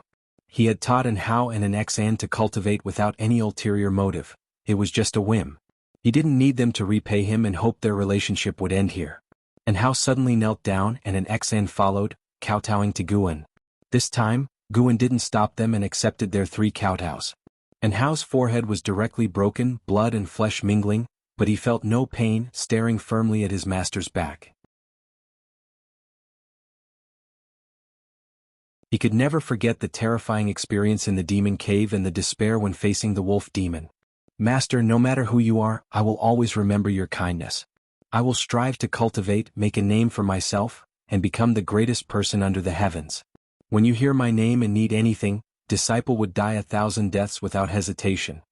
And Hao said solemnly. Though he had just turned 14, there was a determination in his eyes fiercer than that of an adult man. Guan waved his sleeve, and the wind and snow swept in from the horizon, causing an Hao and an Xan to instinctively raise their arms to shield their faces. "If you want to help me, live for 1,000 years first." Guan's voice drifted away in the wind. When the snow passed, the two raised their eyes and he was already gone. An Xan couldn't help but look at an Hao, waiting for his decision. He stood up, looked toward the horizon and said softly, "An Xan, we must not disappoint Master." An Xan nodded firmly. The siblings stepped forward into the flying snow that seemed ready to swallow them. Guan returned to Mystic Valley. He first inspected the medicinal herbs in Mystic Valley and then returned to his loft, keeping his divine sense focused on an Hao and an Xan the entire time. Although they were less than 300 miles from the Supreme Sect, he still worried as the Supreme Sect was now a mix of fish and dragons. For the next few days, no matter where he went or what he did, he kept part of his divine sense watching over an Hao and an Xin until they safely reached the outer sect of the Supreme Sect. When the young an Hao revealed his Qi cultivation realm 9 layers cultivation level, it immediately shocked the elder of the Outer Gate City, who personally attended to them. The reason he chose the nearby Outer Gate City was mainly because there were many great cultivators in the city, and an Hao wouldn't be easily plotted against or possessed. As the new year arrived during the Spring Festival, Mystic Valley, Guan, Yilan, Zhenqin, Wuxin, Xiaochuan, Tangyu, and others sat around a long table celebrating. Other servant disciples sat at another table, clinking glasses together. Have you heard? Recently the outer sect recruited a disciple with heavenly spirit root. Even the elders of the sect's main city were alerted. His name is An Hao and he's only 14 years old, almost at foundation establishment. It's unbelievable. Compared to him, I feel like my cultivation has turned me into a pig. Zhenqin marveled while holding a wine bowl. Heavenly spirit root. Everyone was intrigued and Wuxin couldn't help but ask, is that true? The Taizong dynasty hasn't had a heavenly spirit root for hundreds of years. It's true. Our law enforcement hall even guarded him for a few days until the sect leader took him away. Yilan nodded, much calmer than Zhenqin. Everyone continued discussing the heavenly spirit root, with Wuxin sharing many legends, making Yilan frown. How does this kid know so much? Is there something suspicious about him? Yilan thought silently as she looked at Wuxin. Although she had known him for years, people could change. No, she had to check Wuxin's entry records. Listening to everyone talk about and how, Guan couldn't help but smile. From now on, there would be another interesting aspect to his farming life, watching how high and how could grow. After a long discussion, the topic shifted to the immortal cultivation world. It was said that a demon disaster was occurring in Changluo, Sangzhou, with a demon attempting to assassinate the emperor. The emperor narrowly survived, resulting in anger and a pursuit of those responsible, with entire families being executed. Guan knew that Li Xiandao hid the 9 layers of divinity transformation realm, so he wasn't worried, listening with great interest. The New Year's celebration, bidding farewell to the old and welcoming the new, lasted until dawn. When the sun first rose, Yilan and Zhenqin left. Guan did not immediately leave Mystic Valley but quietly entered the 8 scenic caves to bring delicacies to Sky Dragon. Under the green vine tree, seeing Guan arrive, Sky Dragon was very happy, swimming quickly around him. Now it was nearly 2 zhang long, with dragon horns fully grown, looking like a real dragon, its black dragon scales gleaming with cold light. Master, when can you take me outside? Sky Dragon rubbed Guan's face, asking pitifully. Guan stroked its head, smiling. Didn't I tell you? When you grow up completely. Outside many people are eyeing your flesh just like you look at mutton. How big counts as grown up? I feel I'm very strong now, even stronger than you, master. Sky Dragon said aggrievedly. Although Guan had practiced swordsmanship under the tree, he had never shown his true strength, so even Sky Dragon didn't know his real abilities. Hearing its words, Guan thought he couldn't continue like this. They'll think of a way. Guan pondered. He decided to find Jiang Qiong to see if she understood transformation skills, to turn Sky Dragon into a snake so that it could follow him outside. Upon hearing this, Sky Dragon immediately became happy, even cheering, making Guan laugh. After staying in the 8 scenic caves for an ancient hour, Guan left, leaving quickly because he sensed a familiar presence approaching Mystic Valley. Guan returned to his loft, pretending to read a book. After a while, a figure leapt in through the window and before landing the voice rang out, "Junior brother Gu, guess what treasure I brought back for you?"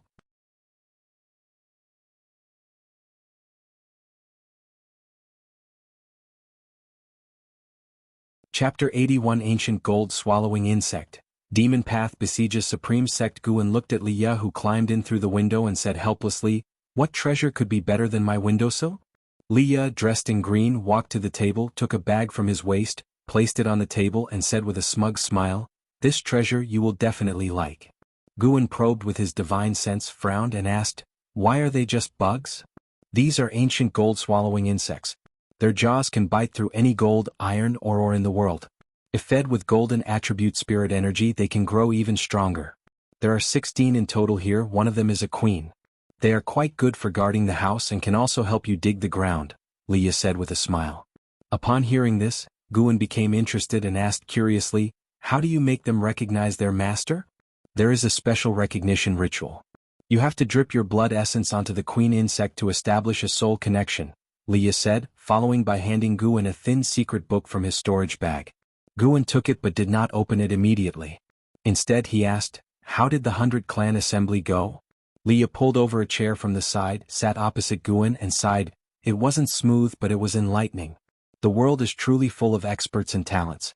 My talent was nothing at the assembly of the 9 dynasties and 100 clans. I barely made it into the top 100 and Zhou Tongyu only made it into the top 10. Seeing how optimistic he seemed, Guan felt slightly less worried. Leah began to recount what he had seen and heard at the 100 clan assembly, and Guan listened attentively. Halfway through, Guan even got up to pour some wine, listening while drinking.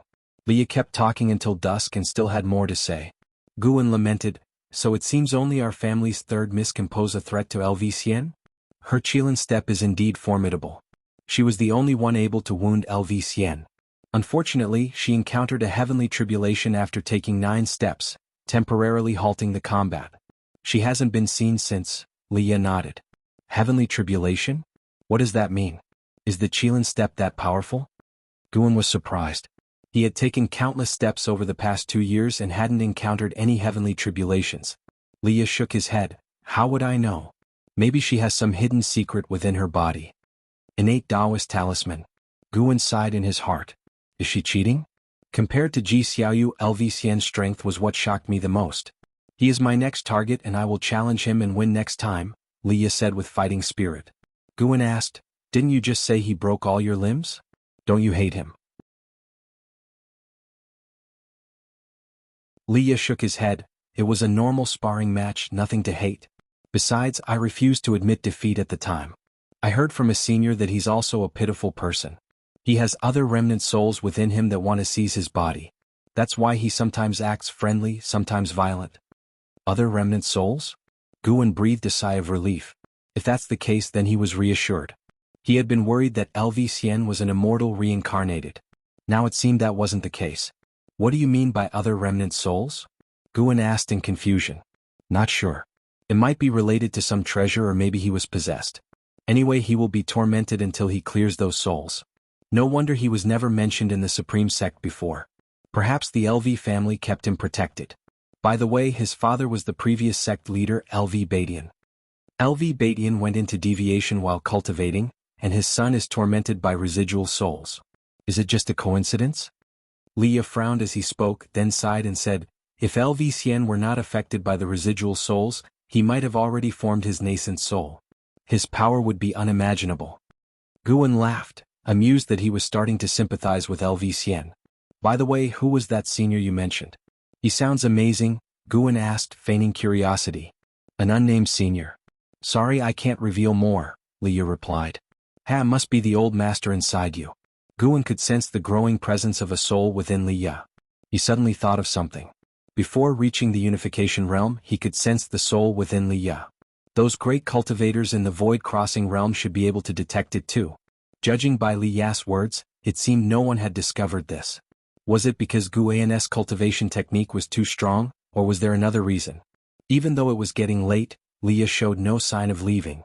He kept chatting with Guan, describing the landscapes he saw during his travels. They talked until the next morning when Leah finally left. After he left, Guan picked up the secret book left by Leah and began studying how to make the ancient gold-swallowing insects recognize him as their master. Under a clear sky in the Third Medicine Valley, Guan stood in front of Elder Tian, raising his right hand. On the back of his hand was a golden insect resembling a beetle but with larger mandibles. Ancient gold-swallowing insect, this creature is very rare, hard to find even within the Taizong dynasty, Elder Tian praised. This was a gift from my senior brother, Leah.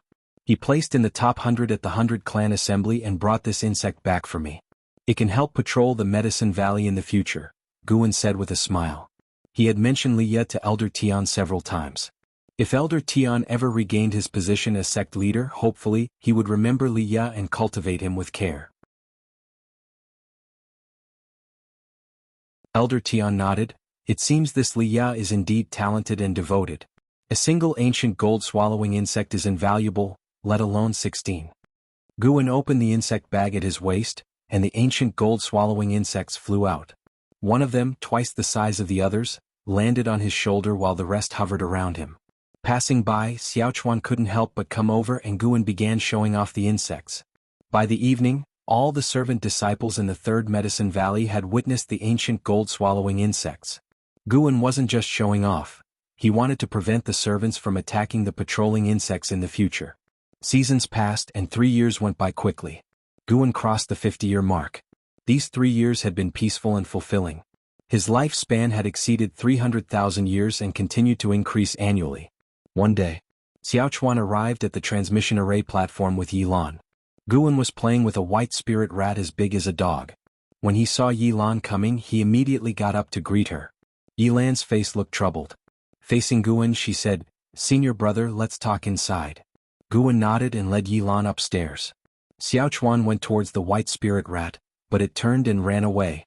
Angry, Xiaochuan picked up a stone to throw at it but missed. Meanwhile, Guan closed the door after entering the room. He had just turned around when Yilan spoke. "Senior brother, Wuxin is a spy from the Thousand Autumn Pavilion." Upon hearing this, Guan's expression changed slightly. He frowned and asked, "Nonsense, what evidence do you have?" Yilan took out several sheets of paper and said, "These are all records left by the Demon Extermination Hall of the Disciples. The person who brought Wuxin into the sect was not a demonic spy, but his subsequent connections were all demonic spies. Besides, the Thousand Autumn Pavilion has been searching for the son of a pavilion master, who happens to be a monk with indelible scars on his head." Guan took the papers and examined them closely. The papers outlined the interactions of the spies, including visits Wuxin had made to the outer gate city to see them. Careless. Why didn't he act more prudently? Guan silently cursed but didn't panic as Yilan was the one who discovered this. After reading, Guan looked up at Yilan and asked, "How many people know about this?" "Just me for now. The law enforcement hall usually doesn't investigate servant disciples. We discovered that there's a valley master in the outer sect's Medicine Valley working for the Thousand Autumn Pavilion, but we haven't identified who it is yet. We wanted to investigate further, but someone above us ordered us to stop," Yilan said angrily. "Who ordered you to stop?" "Outer sect Great Elder Jiang Qiong, but her people said it was an order from the inner sect." Guan suddenly thought that Jiang Qiong being the outer sect Great Elder might actually be beneficial, as she could shield him. Although Guan had never worked for the Thousand Autumn Pavilion, the green vine tree made it impossible to wash his hands clean, and he didn't want his peaceful farming life disturbed. Guan stepped forward, grabbing Yilan's shoulders and took a deep breath saying, "Junior sister, this matter must be suppressed.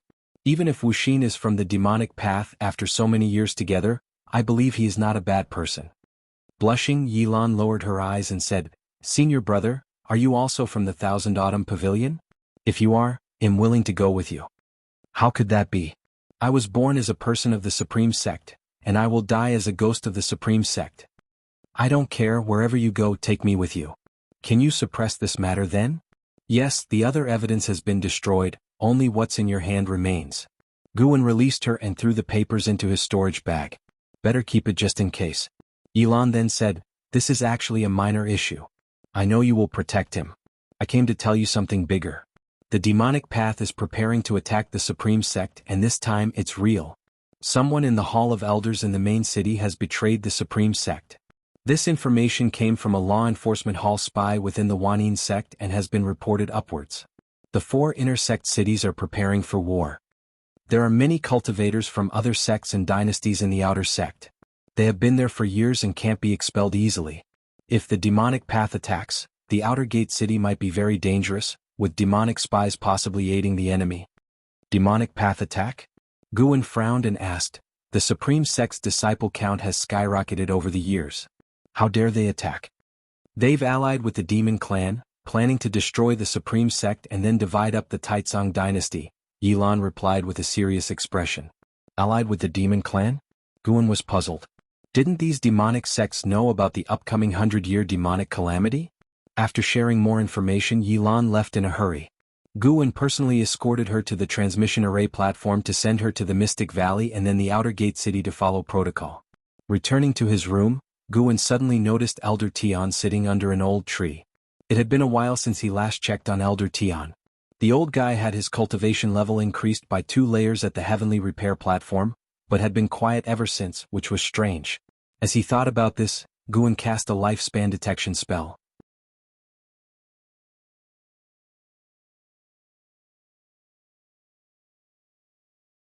Chapter 82: The Battle Between Good and Evil, Protecting Medicine Valley, LV Badian, Core Formation Realm 3rd Layer 754/1050/3200 Core Formation Realm 3rd Layer?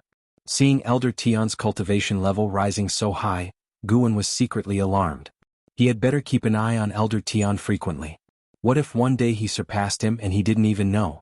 Guwen realized that the higher the realm, the more cultivators practiced the energy-concealing sorcery.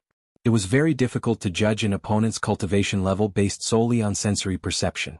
In other words, the immortal cultivation world was all about who could conceal themselves better. Fortunately, he concealed himself deeply enough. He was confident he could continue to do so. Elder Tian seemed to sense Guwen's gaze. He opened his eyes and looked at him. Guwen gave a slight nod, then returned to his room. The demon path was about to attack, but he did not panic at all. He went about his usual business. The Supreme Sect was not a soft target, especially with Elder Tian, this hidden sect leader, secretly gaining power. What Guwen needed to do was protect his Medicine Valley. At the end of summer, the weather was cool. Guwen walked within the outer gate city and found that the number of disciples from the law enforcement hall in the city had increased significantly. There were also many divinity transformation realm auras on the city walls in all directions. The whole city exuded a tense and murderous atmosphere. The demon path was really coming. As usual, he first went to the heavenly repair platform to take a look. The underworld demon emperor and the ghost mother of Ephemera were still there. The two seemed like ascetics, sitting alone in meditation with no other hidden demons around. Guwen always felt that the underworld demon emperor might be related to the demon path, but he was reluctant to report it for fear of being dragged into the whirlpool. His goal was longevity. Would the Supreme Sect still exist after 10,000 years? He was never someone with great noble aspirations. He was just an ordinary person. After scanning the surroundings, Guwen did not see any powerful unfamiliar faces. It seemed that the Supreme Sect had recently been strict in controlling outsiders, only permitting them to leave while barring them from entering. Afterward, Guwen visited Jiang Qiong. Jiang Qiong was not in her residence. Her servant asked him to wait in the hall. Standing in the main hall, Guwen observed the surroundings. He could feel the presence of very intricate restrictions here, which could not be seen with the naked eye. The Ziwei Array Chronicles Jiang Qiong gave him, he had often read, and he had built a considerable understanding of formations. So now he could see some of it. While observing, Guwen suddenly felt something and his expression turned strange. There was a large space beneath this residence just like the 8 scenic caves below the Mystic Valley. An ancient hour later, Jiang Qiong finally returned. When she entered the hall, she waved her right hand and the door closed with a bang. Guwen stood up and looked at her. She walked to the main seat and sat down, saying, "No need for formalities. Sit down." Her face looked somber, clearly having encountered unpleasant matters. Guwen took a storage bag from his waist and placed it on the table beside her, saying, "This is the first batch of mature medicinal herbs. Please check them." The grade and rank of Jiang Qiong's medicinal herbs were all quite high, so the first batch of medicinal herbs had just matured now. Jiang Qiong did not take the storage bag but instead asked, "You must have other matters. Otherwise you could have let Huemo do the checking." Guwen nodded and said, "I have received news that the Demon Path plans to besiege the Supreme Sect. Is it true?" This was something best to ask the Demon Path about. Jiang Qiong nodded and said, "That's correct. Within half a year at most, the righteous and demonic war of the Taizong dynasty will break out. The reason is that the Supreme Sect has been continuously growing, making the Demon Path uneasy. Additionally, with the help of the Demon Clan, the two sides joining forces indeed have a chance to defeat the Supreme Sect." Guwen hesitated for a moment before speaking. "I heard that 100 years later, demons outside the 9 dynasties will invade the 9 dynasties. Shouldn't we be striving for peace and working hard on cultivation at this time? And how can the Demon Clan be trusted?" Hearing this, Jiang Qiong glanced at him and snorted softly, Do you think the demon clan is of one mind? The demons outside the 9 dynasties are not purely demon clan. If they break in, the demon clan will also face slaughter. As for the human race, when have they ever truly united? The more dangerous the situation, the more they fight. The resources in the immortal cultivation world of the 9 dynasties are limited. The stronger the supreme sect becomes, the more it squeezes the cultivation resources of other sections. Historically, the so-called righteous and demonic struggles have actually been battles for resources. They just need a justified cause. This time, the demon path is launching a war under the banner of the supreme sect's evil deeds. Soon you will hear about it. When the supreme sect's morale wavers, the demon path will launch an attack. If they succeed, the righteous and demonic stances will reverse. If they fail, the supreme sect will have no strength left to eradicate the demon path. After hearing this, Guan remained silent. He was the one who could feel this the most. Each time he broke through, he absorbed a large amount of spiritual energy, thereby affecting the supreme sect. If all the spiritual energy and spirit stones of the entire dynasty were concentrated in one sect, the chances of breakthroughs for the authority holders in that sect would be much greater. So even if the calamity of the demons was only 100 years away, they still contended for it. Or rather, what the great cultivators cared about was not the common people but their own cultivation levels. As long as they were strong enough, they could even venture south to the sea to seek immortal destiny. Guan thought for a moment and asked, "Martial Master, which side are you on?" Jiang Qiong smiled and said, "I stand on the side of the victors. Don't worry. I can ensure that our outer gate city remains safe. Moreover, there are too many great cultivators in this city. The demon path will not attack from this direction." Upon hearing this, Guan secretly breathed a sigh of relief and laughed.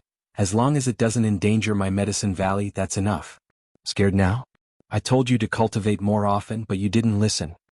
Cultivation is not something that can be rushed. Humph, you are just lucky to have a martial master like me.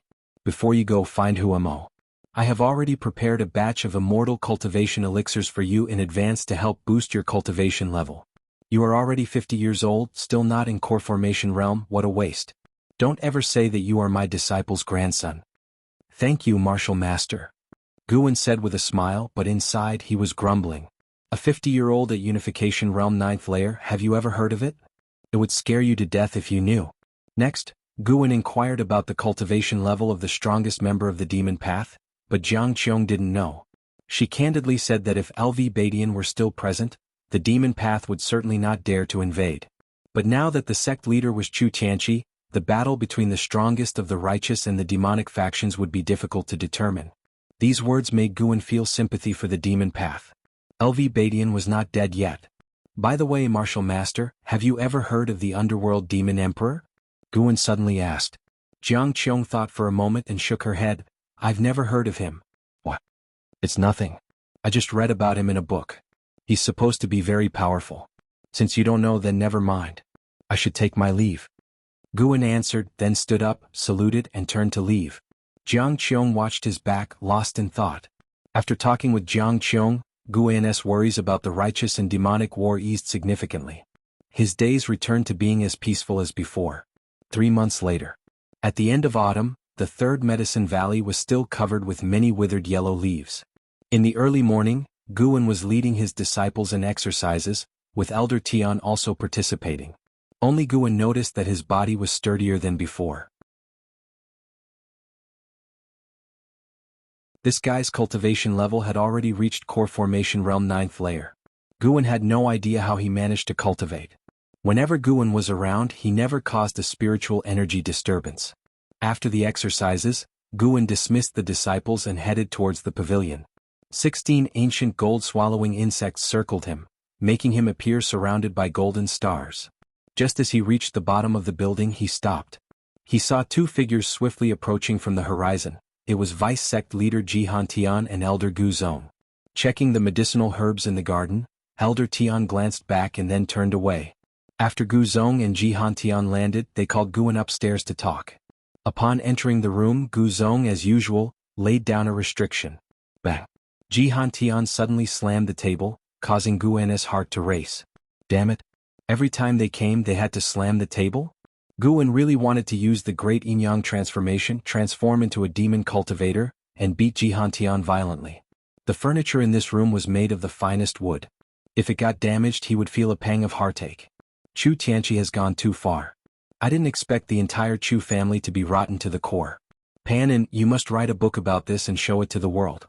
The supreme sect is the orthodox sect of the world and must be supervised by the world. Jihan Tian said furiously. Again. Guan remained silent. He shouldn't have shown mercy back then. Gu Zong sat down and said impatiently, "What's the rush? It seems you are completely unaware of his actions. I think you just want to be the sect leader. This time don't use Panin as a tool. Panin is the banner of the supreme sect's disciples. This banner cannot become a weapon in the sect's power struggle." Guan looked at Gu Zong. At least he made sense. Jihan Tian sighed and said, "It's true, I want to be sect leader. I believe that if I become the sect leader, I can lead the supreme sect to greater heights. Look at the mesh Chu Tianqi has made. His men are manufacturing demons of greed, and someone even plans to sacrifice an entire outer sect. I once thought he was the sword Venerable Fudao and trusted him, but he is not. Now the demon path is aggressive. Anti-Chu Tianqi sentiments have spread within the sect, morale is shaken, and the supreme sect is in grave danger." Manufacturing demons of greed? Guan was astonished. He had thought it was the Chu family's enemies creating the demons of greed per Chu Jingfeng's words. It seemed there were deeper secrets. Was it a clan feud or a self-directed act? Chu Tianqi is indeed disappointing.